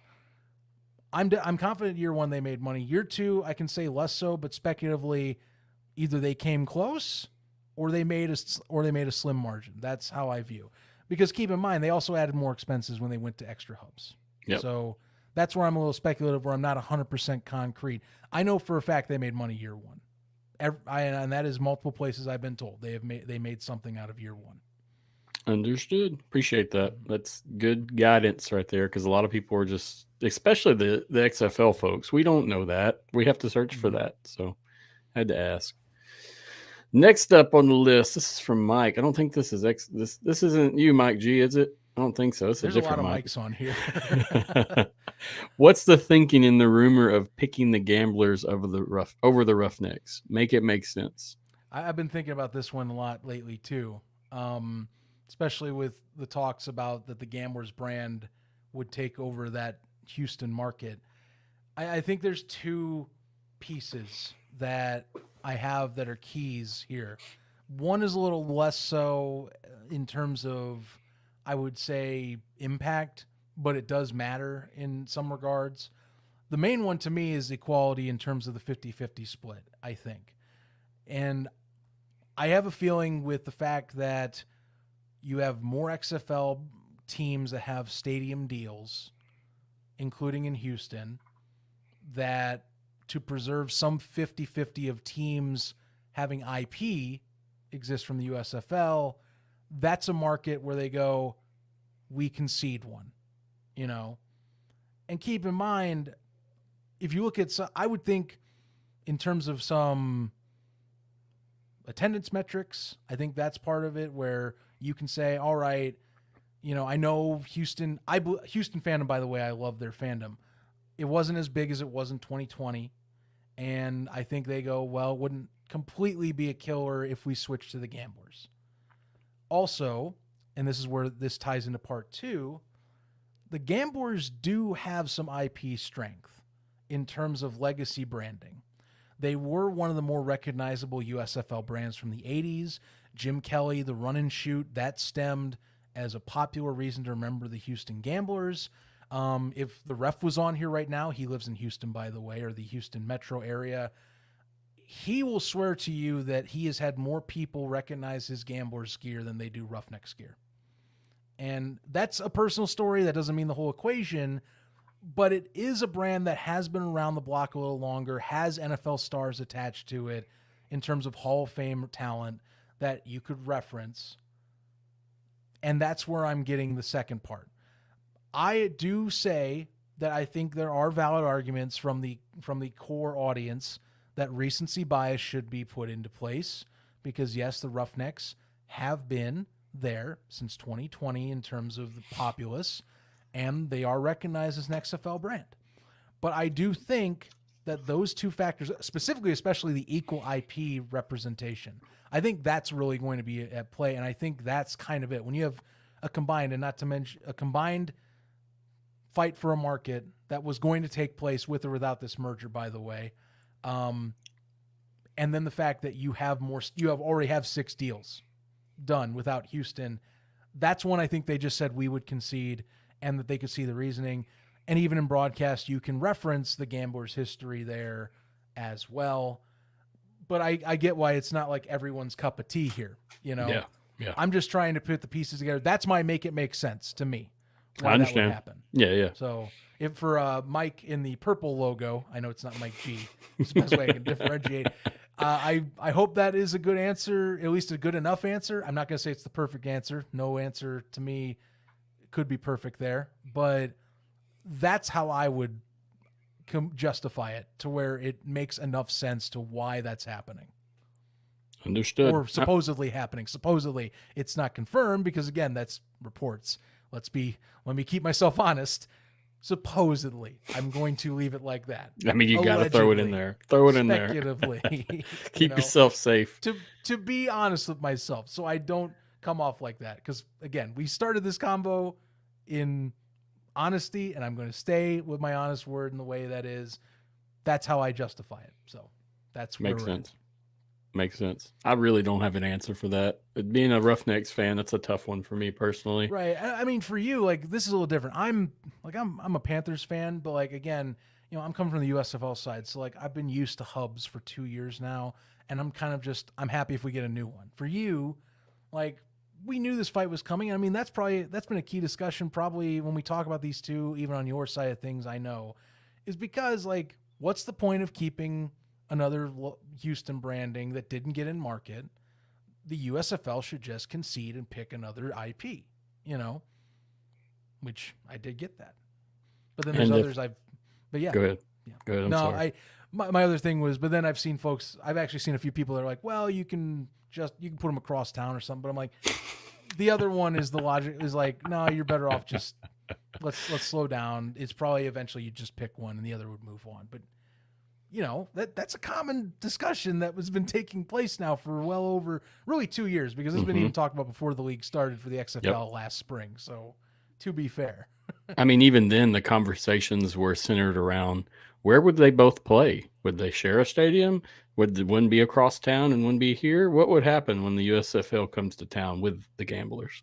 So that was the conversation prior. So I think that may be kind of why it's such a big deal. I mean, they love it. And the people that are there, most of them are Houston fans in general. So, I mean, that's what they do, and that's what they do all the time. I don't know. It's tough. It's I hard. can see the history there, though, that you talk about, and I can see why that would make that brand so hard just to throw away, because it has this run-on history. Well, can you bring up this comment? I think this is a good point to count that I want to counter, or at least affirm. Brahma Babe has one about the Jacksonville Bulls. If you see, I got you. And I do get this one here, and it says the Bulls were around in Jacksonville in the '80s. No one under 35 can tell you who they were, and I do agree with you on that, because I'll be honest, I don't know of anyone off the top of my head that played for the Bulls. But here's the kicker that's different from the Bulls to the Gamblers. Players that played on the Gamblers. And that's where we go into discussion on what's a valuable IP and what is the valuable ones to keep and discard. Because I agree, you could, in a serious, realistic discussion about getting rid of the Gamblers because the Roughnecks are there if this merger doesn't exist. There's some folks out there that are like, dude, just bring the Bulls back. They brought in a lot of ticket sales in the 80s, But if I were to tell you, if I asked you someone off the cuff, like a football fan, name me 3 USFL branded teams, I guarantee you the Gamblers come up 9 times out of 10 with every single one of them, because they know who Jim Kelly is, because they know who Mouse Davis is, because they know the run and shoot. That's why that brand, and why I use that justification. Where the Bulls don't fit that, the Gamblers fit this context way better. Understood. Yeah, it makes sense. I haven't got any bad comments back, so I think everybody understands as well. They'll let you know. I mean, it's like I said, it's a weird convo, and I think I love that this is I love that part of this discussion tonight, or a lot of it in the comments, has been about the Houston element alone, because it is vital. It is vital. It's been vital for 2+ years. Yep. Yep. Key piece of football play down there in Houston, or even San Diego. I mean, San Antonio, any of those places. I mean, that's huge. So I don't know. These are my people, the Houston people. So it hits a special place in my heart for sure. I'm looking forward to go down there sometime to tailgate with the ref. He's told me about these legendary tailgates for Texans games, and I need to get down there just for that someday. Me as well. If anything, to go meet whatever Houston fan base gets down there in the near future. So either way, because I don't know, I just have heard great things about Houston tailgates for spring football and football in general, because it's Texas, baby. It is a good time. State of Texas. I'll say this has been over the last year. It's my only real experience in Texas was for this. I mean, I've been to Texas a few times here and there, but I haven't really hung out or done anything. And I went to all the games, the divisional game, the championship game, and man, there's a lot. And that's a great place. San Antonio too, man. I love San Antonio. That was an epic place. It's been years, but yeah, I mean, I've had people joke about the Riverwalk. Like, there's some they have a Riverwalk. They tout that. I'm like, guys, you don't understand. This Riverwalk's freaking badass. It is. Let's not joke about it. This is a great place to go in town, period. Brahma Babe invited us. She said we're welcome anytime. I've got friends in arena football down there. The San Antonio Gunslingers, by the way, for those Brahma fans out there, go check that team out. That's a good time. They're at the Freeman Coliseum down there. But yeah, San Antonio, some good people I've met. I would love to go back if I have a chance. If I had endless time in the world, that would be another spot. I'd be like, I'm revisiting this ASAP. Agreed. Now, I had RC back on the show months ago. It feels like years now, Lord. Mm-hmm. Back when we first started, I think episode 3, we actually had RC from the, what's the name of their podcast? Mike G, are you listening? What's the name of their podcast? Are you talking Smoking Gun? Yeah, that's it. Yep. Smoking Guns. Yep. Because I'm good buddies with, me and Phil talk a lot. Gotcha. Or if you ever heard of Ralph Jenkins, he does a lot of the play-by-play for the Gunslingers. We talk a lot online. So, but no, they're great people. Especially that podcast, very good podcast, period. Agreed. So, check it out if you haven't, guys, at home. It's good. Mm-hmm. And they really, even if you don't like the sport itself, they'll get you liking it for sure. They get you invested. All right, let's roll in. We're gonna do a few more, man. Then we'll hop off. I'll try to cut it short at 2 hours. Good. I could stay on here all night chatting combos, but I understand. So I'm the same way, man. And this is the first late night episode I've ever had. I'd say XFL, after dark, baby. That's what I like it. Yeah, that's it. We coined that term back when XFL had the game in Seattle that didn't end till 2 a.m. or so. There was a few different people online hashtagging it. We all start getting used to that one real quick. Anywho, let's roll back into some. Let me see what I got. All right, Predator couple. Let me read this. The XFL with this move just lost a lot of people that were on the fence about buying into the league. They show too many inconsistencies and not about the fans. And as a super fan, it's hard to hear, and it sucks. I agree with that. Ooh. Yeah, I think if you're on the fence, and not to mention some of the discussion around this has been you might be seeing a brand new brand too. Let's keep that in mind. Like in this merger, it's something possibly fully out of left field.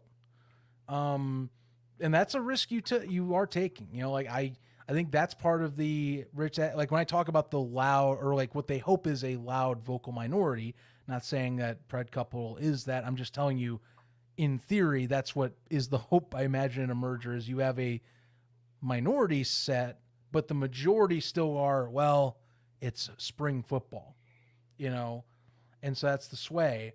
But yeah, the on the fence portion is what you're hoping is avoided here. But it does hurt when it's, especially for XFL side of it, you only played a year and you're talking merger, and I'm not trying to insinuate anything with that, but the inconsistency part of this question or comment definitely I feel is shown there if its merger goes through, because wait a minute, you built me up for 2+ years to do one season and then go talk to Fox to merge already? Mm-hmm.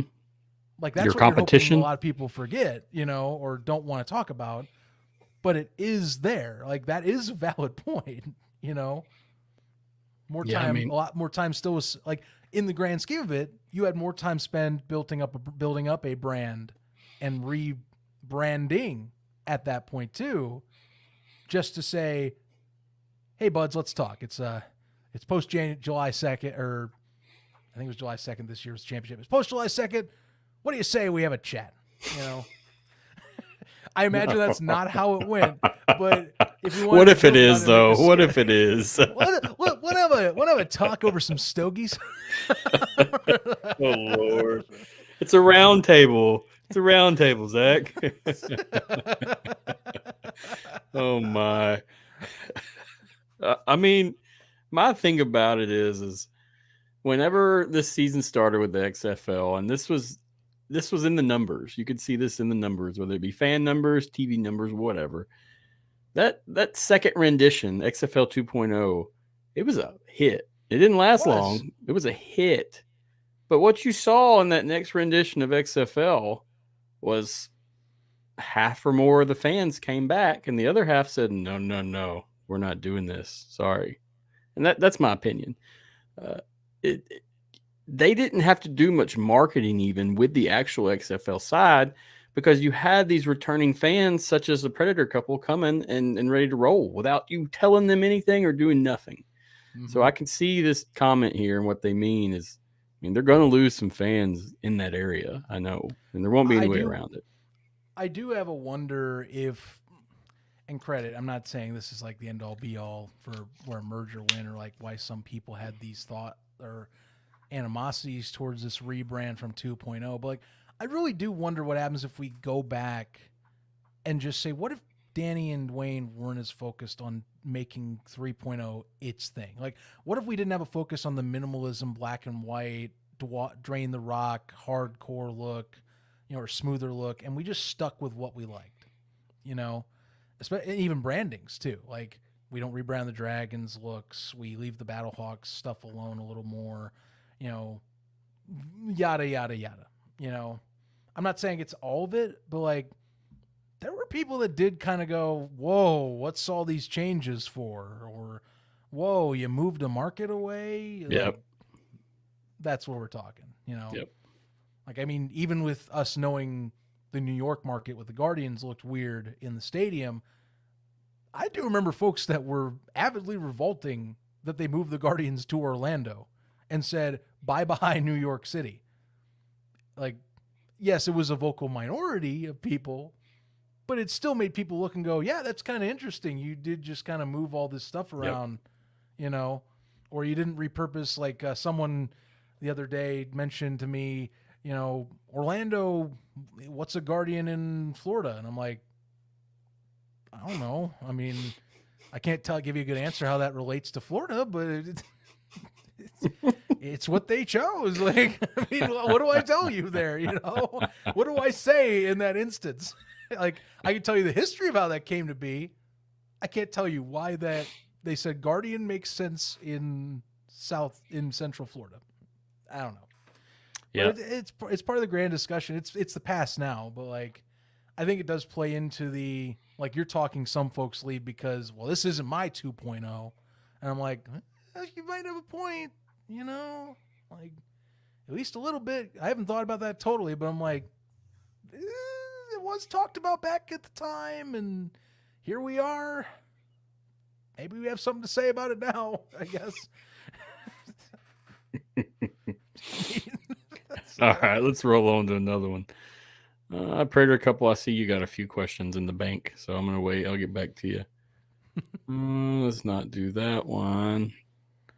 All right, let's do this one. Am I crazy for saying that if they do the hub format, that'll kill some TV ratings? Because if no one's at the games, no one wants to watch those games. Just saying. Man, I have learned. First, Carlos, good to see you, buddy. Always love chatting with you about football here. My thing is, I will tell you, I have learned a lot about the football fan perspective on having no one in the stands. Like, I really, like, full disclosure, myself, I watch for the football, but I learned a lot really quick on how many people have to have that noise, that goofy goober in, like, row one to have the camera pan to. Like, I have learned so much, and I went, you know what? I completely, I get it now. Like, for you, if you feel like that is how you need football to be, like, I concede anymore. And to reiterate this, like, yes, if we're talking like the 6 hub format flat without me saying some bulletin points are missing, then yes, we might need to talk about this a little deeper. But I still am on the track where I'm sitting here going, there has to be more context, because even executives will know from the XFL side, the ones that didn't want to do it after they saw the USFL do that model and some of the backlash, like we're talking, Carlos is mentioning here, I would be flabbergasted if they went that way with half of the ownership knowing that would be the result. So that's where I'm sitting here and again saying context is missing, and I don't think that's the full story. But if they do that, yeah, we might have to, maybe we don't see as much growth, or maybe it keeps at the similar levels. I don't know. Because, like, to the casual football fan, which spring football guys like you and I know, that the casual NFL fan just likes to take the jab because it's there and it's not the NFL. Doesn't matter what you give. Doesn't matter if it is a football player and it looks like quality stuff. It's not the big logo from the guys in New York City. So 100%. It doesn't matter. Yep. You know, 100%. And it drives me nuts, but that's how people in the casual football audience think. Yep. And that hits with the casual football guys. That's another jab. So that's why you sit there and you go, I don't think that's the full story, because that's too easy for the casual football guys to go, oh God, another year of hubs? Just think about how easy that is as a layup. I just don't see it. That would be, and I will gladly send you a clip to say if that is how they do it. I'll be like, I was wrong. What the hell happened, guys? I mean, you got to try. You got to hope the best for our brands, that we're going to come together and make the best decisions. And right, because I see what Carlos is saying here. Because yes, the casual dude will rip into this like it's a freaking deli sandwich. Mm-hmm, You know? No doubt. I mean, that's what Yeah. we can go into more comments. It's like Brahma Babe here. I don't feel the fans of the XFL will cater to the USFL hub model. This league is supposedly about the fan experience, so keep us on board is a must. As a super fan, I would not travel hours away for home games. I already travel 1.5 hours to go to games one way. Right. And that's, again, it's another thing where like it reiterates I think there has to be context missing. That's why I threw this in there. Yeah. And it's a good add-on because, again, like you're just adding more fuel to that fire if you go that route where you go, all right, well, F it. It's easier for me to leave because you don't want them to leave. In a merger like this, you want as many fans to combine. That's why I'm in a holding pattern where I'm like, I can't fully just stamp it and be like, that's all of it. Like, I definitely think it, again, I think it is the main title card on the PowerPoint slide, but there's bulletin points there. They're not being listed yet because someone hasn't clicked the clicker to make it show up, but there are bulletin points on that damn slide somewhere. So, and it's because of stuff like this that I go, there's no way, you know, and for just understanding how the XFL framed itself, just like Brahma Babe's talking here, there is no way to me. Yeah. Otherwise they're crazy. Unrealistic. We've all lost our minds, you know? Yeah, seriously. You can't tell somebody what they're gonna like. I mean, that throws all your consumers out. Like you say that, nope, that just means we'll leave. You know, you built this. Bye-bye. It's a big building right now, and we still haven't got everything installed yet. You know, it's still in the works, and now we're saying, hold on, we're not done building, but we're going to build over here. I mean, I can see where they're coming from 100%. Yeah. I'll reiterate my last thing on that for sure is put a holding pattern on the 6 hub things, like acknowledge that it is sounding real in terms of that report, but don't go full bore into saying doom and gloom because I do think they are I think Mike G putting in here, maybe they fly the 6 teams out of the hubs, make it a hybrid USFL XFL model. That's not too crazy. Have a couple home stadiums or something like that. If you think about it from this scale, you're cutting. I mean, in the merger, you have more teams, but you are keeping relatively the same amount of flights per year, if not slightly less, because it'd be less hub teams or less ones having to fly out. So that's a speculative thing, but I would think that's a more realistic thing and one that keeps everyone happy. So but yeah, we still have to be a holding pattern because again, just saying 6 hubs, you're going to drive yourself nuts. Yeah. And I don't think the league would want to go that route because they know the business is dead at that point if you try and do that. Yeah, that's just giving up in my opinion. Mm-hmm. And I feel what you mean. And that if they're really just like, here, make this a hub, make this the USFL with XFL rules. It's not going to work. You'll get some of those fans, but it's not going to translate. It has to be the great collective. Like I said, merger of equals, and you can't, excluding a whole fan base. Like at that point, that's where we all say, what's the point? The USFL might as well just go do its normal thing. Yep, exactly. And the XFL might as well just go back and try itself. Like exactly. That's where I'd be like, no, just leave the USFL alone. Like I'd be like, go home, XFL, go start planning your stuff. This is basically the same thing, but we're just both adding extra PR pressure to ourselves when we do that now. So, 100%. Yeah. I mean, it's at this point, any flaw in this product next year is going to be seen. Any flaw, any negative. A lot negative. more pressure with a merger like this, you know. A lot of things to succeed on. You want so, yeah. Let's go with 2 more questions and then we'll hop off. Sound good? Or statements and questions. Yeah, I think that sounds good to me. Cool. Appreciate you again coming on today, man. It's been great. Really insightful. Fun. Yeah. It's good conversation. No, you're a great conversationalist. I love this chat. So appreciate that. I'm really thrilled. All right, let's go back to Brahma Babe. I get growth and wanting to build a bigger product. I'm all for that. But doing it fast and sloppy doesn't present a stable product. Cities like San Antonio are working against the stigma of being screwed by a previous team, Commanders with the AAF. Many fans this season didn't trust XFL, therefore didn't bite. I believe that in San Antonio. And that's when you go, you can see that city would rally behind that team. But there's a big stigma that, hey, it's spring football. They may leave again. Right. Oh, I mean, San Antonio, if we list if you gave me like 3 or 4 cities off the top of cuff that are like staples of spring football history, and this is like the folks that are into this stuff, like Birmingham, Memphis, San Antonio, those are really the big 3. They've had tons of teams in their history, all various leagues, all have come and gone and have not worked. And I think San Antonio, to me, like the point about the Commanders, like that cannot be overstated. Like even when the Brahmas were being built up, the city still is reeling from and some business entities are reeling from the failures and misguidance of the AAF. The AAF, good God, it is still to this right haunting people that were involved with it. Like, I don't know if this has been resolved, but like last I checked, it was just like either early this spring or late fall. I can't remember, or late winter. I can't remember which.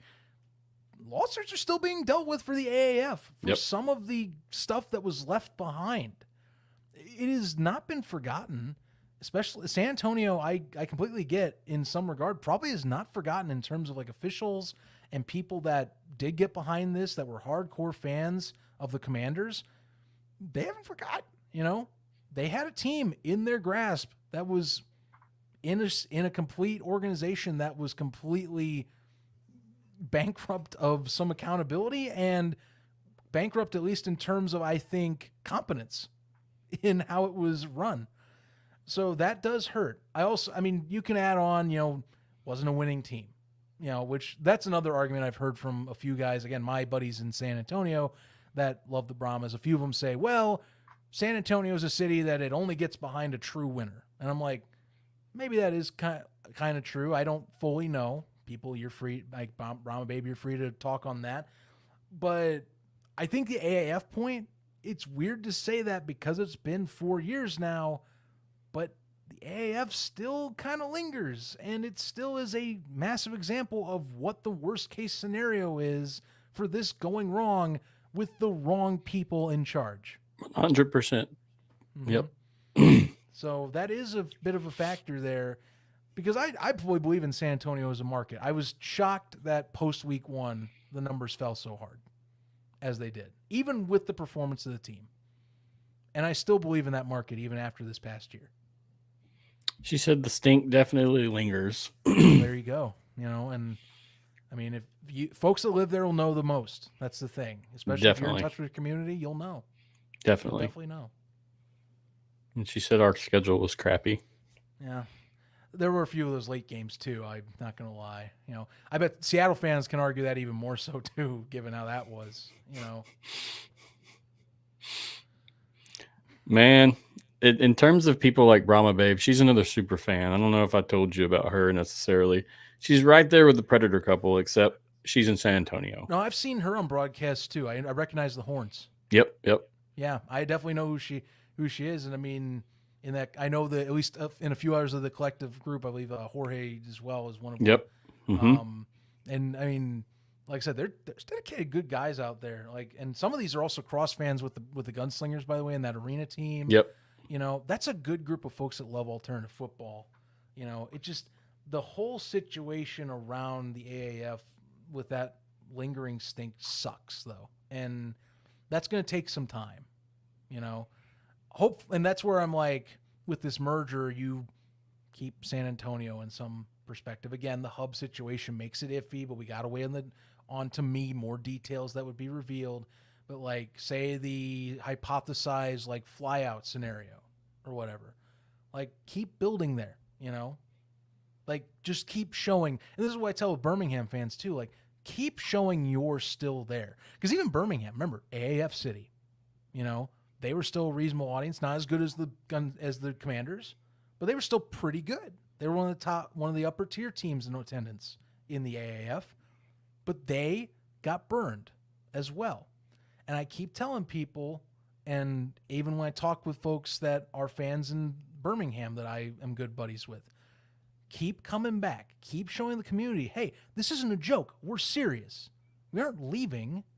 We are permanent mainstay of this community. We are not fly by night. We are not the same story you have seen if you read up on spring football. We are to stay. And you can only accomplish that with years built on each other of repetitive marketing, repetitive market engagement and impact and structure. San Antonio needs that. That's what's going to be taken. Get to that year 2 in whatever capacity. I think they do a good job at that now. They have their own fan show. Horns Forward Podcast. It's pretty successful amongst the fans and people there. They do fundraisers. They're in events. They're having meetings. They just wrapped up a meeting. I don't know the details of exactly. Mike, if you're listening, if you want to shoot me those details, I'll read them out loud if I can. But they had a meeting with someone within admin on the actual team. So got some fan feedback. They got some responses and such. And I believe it was like yesterday or today or something. I can't remember exactly, but I try not to get involved in too many things that I can't keep up with. It'd be fascinating to see if anyone, if you can't even share anything, because I know some of those, like I know like some of those groups, even like Birmingham, with their horseman group, like that's connected with the league, so like you can't, like they can share stuff with those guys, but exactly you kind of can't share it with everyone else because then you get in hot water, and no one wants to lose that relationship. So. Hey, if it's shareable, I'd be cool to listen to it too. But yeah, I mean hey, if not, I understand. Oh, not for public consumption. Apologies. Right. Yep. Right. Keep your NDA then. Don't do it because we asked. Well, I don't know either. I just heard the rumors, so that's the thing about it. I mean, these are things I saw in that group also, so it's not like, I just know what I read. And yeah. Anyway, let's move on. Awkward topic. All right, two more points, and they're both from the Predator couple. Okay. All right. First one, we were just talking about San Antonio, and this fits right in. And now that the XFL is doing this, the trust you wanted to create is out the window, and you have done nothing but create mistrust and a complete uneasy feeling. I mean, he's hit the nail on the head. I mean, especially if you're talking about your group or your team being taken out. I can't imagine how that feels. Yeah. 1 year. I think that's what it all would stem back to is, for that side specifically, it's been 1 year with the new ownership. Like that's where if you're like, Predator couple here and you're going, what the hell? We just came back for 1 season and now we're doing this, and you're putting that back on it where I have to sit in this like gray area until things are locked up. Like, yeah, that's uneasy as all God for somebody, I'd be in the same boat. I'd be like, oh, cool. But my best advice we all have is, I guess all you can do is ride out the storm and you hope that the best of both worlds show up to run the operation. Like, USFL guys, they'll tell you up and down, if Moose Johnson isn't involved with this, well, that's not going to help anything at all. If I imagine for the XFL, if like you didn't hear Russ Brandon's name, like if Russ Brandon somehow isn't part of it, that might bring some XFL people to raise a red flag. Well, wait a minute. Russ Brandon is essentially what Moose is. So you're telling me Moose is here, but Russ is not? Or like if Mark Ross wasn't there, then you get down in the weeds. Like, for example, like, oh, well, we want Jim Pop on the USFL. Oh, we want Doug Whaley. I don't know about that, but like you want like the best leaders, okay? Like that's where you're sitting and you're hoping like, yes, I am also grumble. This has been a year. Why the hell are we doing this? But on the same time, like as long as they bring the best people, you hope to have that amount of faith is all it matters, It still stinks because no one wants to sit in that gray area after a year. Again, key part, a year, 1 season. It's a valid point. Yeah. I mean, it's a super valid point, especially for someone like the Predator couple. I mean, they organize a lot of tailgates, events. They keep a lot of the fan engagement going with the tailgating groups and such. So you can see the investment they have in it, time and money. I do effort. want to see if we put if someone puts a fan poll out, like how many people in like if you do the general like especially if XFL USFL the XFL USFL fan page on Facebook that has like upwards of like 10,000 plus members. I would love to see a poll of would you support a Houston team, period? Like, don't even mention the Gamblers, don't even mention the Roughnecks. Just say, no matter what happens, are you in or are you out, no matter the brand? Like, that's what I'd be fascinated by just on that market, because that'll show the loyalty to the city or the brand loyalty, you know? Understood. Because, like, Fred Couple, I know you can see they're Houston, like, Roughnecks fans. But if the Gamblers, as reported, take over, do they support the Gamblers and set up these things for the Gamblers? And do you buy the merch and re-up on that, which is a cost commitment for the merch, you know? But it is technically with part of the ownership that was the Roughnecks. So it's a fascinating question. I actually want to see that poll happen. I might post it myself after this or tomorrow morning when there's more people awake, because I want to see, like, that's the thing. Like, do you support the city or do you support the brand that you liked that was associated with the city?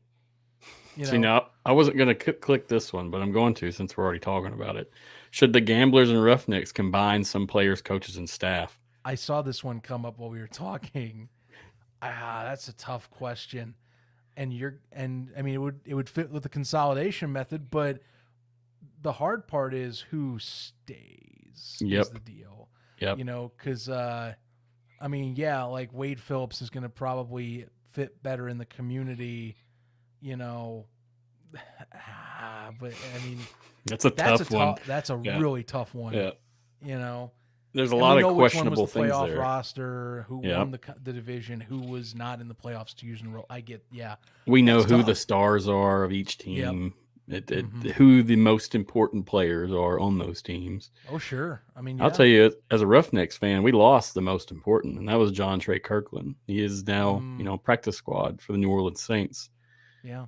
That was one of the best wide receivers in the game of XFL, in my opinion. Yes, he was, man. That was a good one. Really good talent as well. Ooh, XFL Mike G here said, message me about that poll. So I definitely want to see that poll because, like, I think that'll be telling, like, what the realisticness of just Houston, if there's a switch to happen, would be, you know.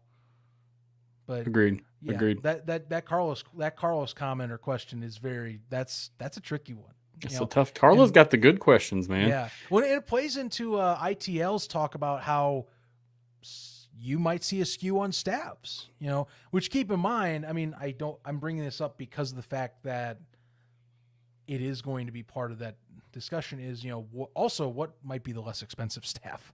Exactly. Is that what we're asking at the end of the day? It's the important part question. of it. Because I'll be honest, I mean, you probably know this. I am certainly sure I know this.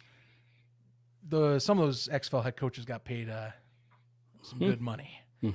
And that is going to, I think, be like, okay, how valuable is that name for a cost thing, you know, and, you know, how many can we keep, how many we can't, like, I could go into a rabbit hole about that, but same. Yeah. We could spend 30 minutes on that topic, I think, just right. Have 3 or 4 things in my head and ready to come out right now. I know, right? But anyway, we've been on here for 2 hours and 23 minutes. It's been a minute. This is a good combo. I'm so thrilled I got to sit on here tonight. I'm glad you came, man. Seriously. This is the perfect entry to my weekend. Like, this is the beginning of my work weekend. So thank you. You're very welcome, and I appreciate you coming on. I mean, I know for a fact that you've helped put not only a map on all this, but we're connecting 2 fan bases, whether we know it or not. And then I know that. So that's one of the most important things to me. I've had all kinds of XFL folks on here. I mean, I've had IFL players. I've had people recruiting. I've had all kinds of stuff. But you are the first USFL only guy that I've really had on here. Well, thank you. It's unfortunate that the times brought us here, but I'm glad, and I really value your expertise and your knowledge. It's really went a long way tonight, man. I really do appreciate that. You know, and that means a lot. I can tell you, one of the most rewarding things I had in my life is becoming a fan of spring football. And that's just fandom, and something that I love. I love meeting people in the communities here. I love meeting new folks and new friendly faces and people that express the same thing. It's fun to have a good interest in something like this, and one that I think is really great because I think, it's not just us fans that want it. The industry wants it too. Another league, another avenue to watch and have people develop their football skills. Well, we get to watch more of the best sport in the world. Exactly. I mean that in full sincerity. This is the best sport in the world, the best team sport in the world. And I get to see, and I get a better possibility, especially this year. I get to watch basically 24/7 of my favorite sport. Yeah, there's some variation. I know CFL, if you like it or not, arena, if you like it or not, but like I get 365. That's a beautiful thing. Yes, sir. Even through all the discourse that we have as fans of these leagues, which I hate so much because it's still football. It's a beautiful thing that we get to watch this football. And we should see to get to continue it next spring in some way. So it's going to look way different, my friend, but will. I think with what's happened so far, I'm confident that we're going to piece this together. One podcast at a time, one game at a time, one tailgate at a time. I mean, I think we're going to be okay in the most part. It's hard embracing change and any kind of change in your life. And we got to ride the storm, But exactly. I think as us fans, we'll all come through this hopefully for the better. And those that do lose teams, we will accommodate them well openly. Exactly. And hope for the best for them, because I do think that's what good fandom does, Yes, especially sir. for how this is looking to turn out. Yes, sir. Agreed. You're going to have to hold me after I find out if they get rid of the Roughnecks. You'll have to give me some cuddles, make me feel better. I'll let my co-host come on here and he'll mail you a gambler's hat and say, "All in, baby. All in." I hope he sees that clip, by the way. I watched the show today. I hope to God he sees that. I have been trying my best to mimic him. All in, baby. I saw it today. I was like, man, I love the energy. That's it, baby. Give it to me. I listened to the whole thing. It was a good show. All right, last comment, and then we're going to roll out of here, okay? This one's kind of long, but it's funny. Damn. This is a long one. Sorry, I had to laugh. You're good. I read this one already online, but it's funny. I'm just going to start kind of in the middle. I heard that the XFL and USFL are scraping all the teams. The first season, they're going to let AI create all new teams from randomly picked cities, and all citizens are eligible to play. The following season, 2025, the top winners in all fantasy football leagues will play the players they picked in the previous season. If 2 or more teams picked a player, they will enter the Thunderdome, and whoever walks out alive will get that. My God. Fan theories. And to be honest with you, this one's far-fetched, and this is they're trying to be funny. They're doing some comedic stuff here. But if you actually get on there and start looking it up, dude, there is some crazy stuff going on that in general, that people have created divisions and teams and mascots and names and things that I never thought would be possible from 4 articles and a couple podcasts. It just shows you how much people care. I agree. Well, it's just how much, I think it is a little bit fun. Like it is in terms of, I think, the speculation for this. I'm not saying it's like all down and out. Like it is, there is some downers in terms of what could happen, but like on the flip side, if you're laughing through the pain, that's kind of like the dealing is like, all right, well, here's what I think this is going to be, and let's have fun chatting about it. But I do, like, I'll be honest, in that situation, I love fantasy football, but I would actively try and tank every year if that was the end result. Was, oh, I have to go play in the Thunderdome now?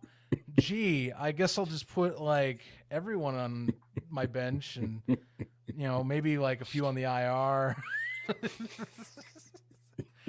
It's all coming down to this championship game, huh? Damn, I didn't change my roster that day. Sorry, bud. You could be like me and take Aaron Rodgers in the 7th round, and then that wasn't the best actions, but yeah. You can't predict that. You know, that's all. That's it. You can't predict a torn ACL on the first drive of the first game. Anywho, yeah.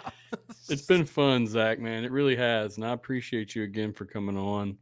Hopefully, we meet up again along the way and have some chats. And as we see, I'm sure if things change, we're both going to be going through some rebranding ourselves along this trek. And right, I wish for you the best, and I do hope we get to sit down and chat at some point. Maybe flip this bad boy around, because I mean, you know, I would say if we're walking through merging waters, it'd be nice to get on the USFL podcast an XFL voice. So, you know, I would say that is something I would love to have. So anything you need, man, just let me know. Keep your DMs open is what yes, I'd sir. like to tell you. They are. And by the way, if you want, I think here's a good suggestion. If you want more USFL side of it, I know James Larson will sit down for a chat with you. I'm actually waiting on him right now. I know he will. He loves jumping on these shows. So he's been on here before. Yeah. He just didn't have time. He was busy right now this weekend. I tried to get him on this weekend, and he was busy. We were kind of waiting. I got you on, invited him to actually join us, but he's visiting family. He's not home. So as soon as he gets back, I'll get him on as well and get that USFL thought knowledge process rolling on here too, because I mean he is a great one, and I like him too because he's dual. I can talk to him about both. He doesn't really, I mean, he's got somewhat of a bias, but in terms of actually what's going on and players, great person to talk to, great insight, great personality as well. I mean, can't say anything bad about him. I can speak to this from just being in person, us interacting. The drive this kid has, and I say this because he is definitely younger than me. But the drive this kid has is impeccable. Like a really razor focused person that is passionate about what he is covering, and especially about the journalistic integrity of how he is covering it. So yeah, definitely someone, and this is for everyone in here too. Even if you for some reason haven't heard about James, I imagine most of you have now, but like if you haven't now, check out James Larson's coverage, especially on X. He's basically on at minimum on par with Mike Mitchell for a guy you want to have on your, like, almost on your notifications tab every day if you want to follow this stuff. So I agree 100%. News breaks, I mean, and they're all interactive. It gives you enough information to, if you're not familiar with what he's presenting, he gives you what you need to understand it. Exactly. So very, very, very good resource for anything spring football, in my opinion. But hey, man, once again, I appreciate you. You're the man. I appreciate you coming on right after work. Heck, you got off work and you jumped right on here, and you've been on here for 2 hours and 30 minutes. You're damn right. I got into my door, and that was it. I came straight to the computer, got set up, and I'm here. You know, and now I'm gonna go and find some grub to eat and probably have a nice nap. Football tomorrow. Yes, sir. Bears. Hopefully, I hope to God they're not a mess like they were this week. But no comment. This is a great distraction from my Bears fandom. I gotta say. Oh, I bet it is, sir. I bet it is absolutely the best. Anyway, man, it's been fun. I really appreciate it. This has been one of my most favorite shows, I think. So thank you again. That is flattering. Thank you. Really. It's always good to get people on when we're not. The conversation isn't forced. We're just talking. This is how I would talk to you in person about all these things. This is how podcasts should be, by the way. Like, exactly. You should, if you want knowledge, but like you want to be able to talk. Robotic ones. It's hard to not be robotic. Yeah, it's a practice. You're doing good. Keep it up. I appreciate that, sir. Matt, I'm glad to have jumped on here. Yep. We'll see you again, I know. And good luck and however things change, sir. We'll see you on the other side. See you on the other side. We'll meet up. Hey, we'll meet up at the combined exit. Don't worry. I lost him going through the security checkpoint, but we'll see each other on the opposite. Some point. Take it easy, Zach, man. Appreciate you so much, brother. Thank you. Oh, man. Appreciate that so much. I'll put all his notes and stuff at the bottom. Check him out. If you don't know who he is, I'm sure you will soon. The USFL podcast is pretty big amongst the USFL fans, and there's a reason why. So check that out. It's been a pleasure, guys. I'm tired. It's 12:39 here in Mississippi, and it's time for me to hit the hay. So I hope we gave you some stuff to think about and gave you some things that to consider that weren't biased, and it doesn't piss you off. My goal here wasn't to make anybody mad. I really just wanted to give people a resource to figure this out, and I hope we did that tonight. As always, appreciate XFL board and the XFL for letting me cover the league. XFL board just post this on our site. I can do some documents and write some stuff and put them on there as well. I just haven't had enough time, but they're a good site to check out, xflboard.com.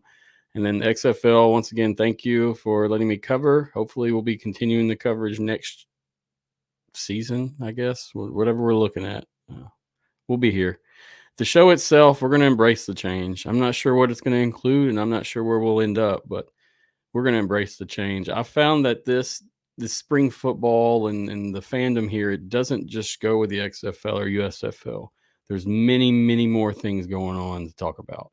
There's recruits and athletes and coaches and player personnel, and there's so much that you can talk about and really understand that you don't see on the fan side. So that's really what my goal is here. I hope to continue coverage with everything like normal, but if not, something will come out of it that may be a little different. We'll see. But either way, appreciate you guys greatly. Thank you for watching. Thank you for supporting. It's been a pleasure. And I hope to see you all the 26th for Ball Hawk 1. Till next time, guys. Have a good night.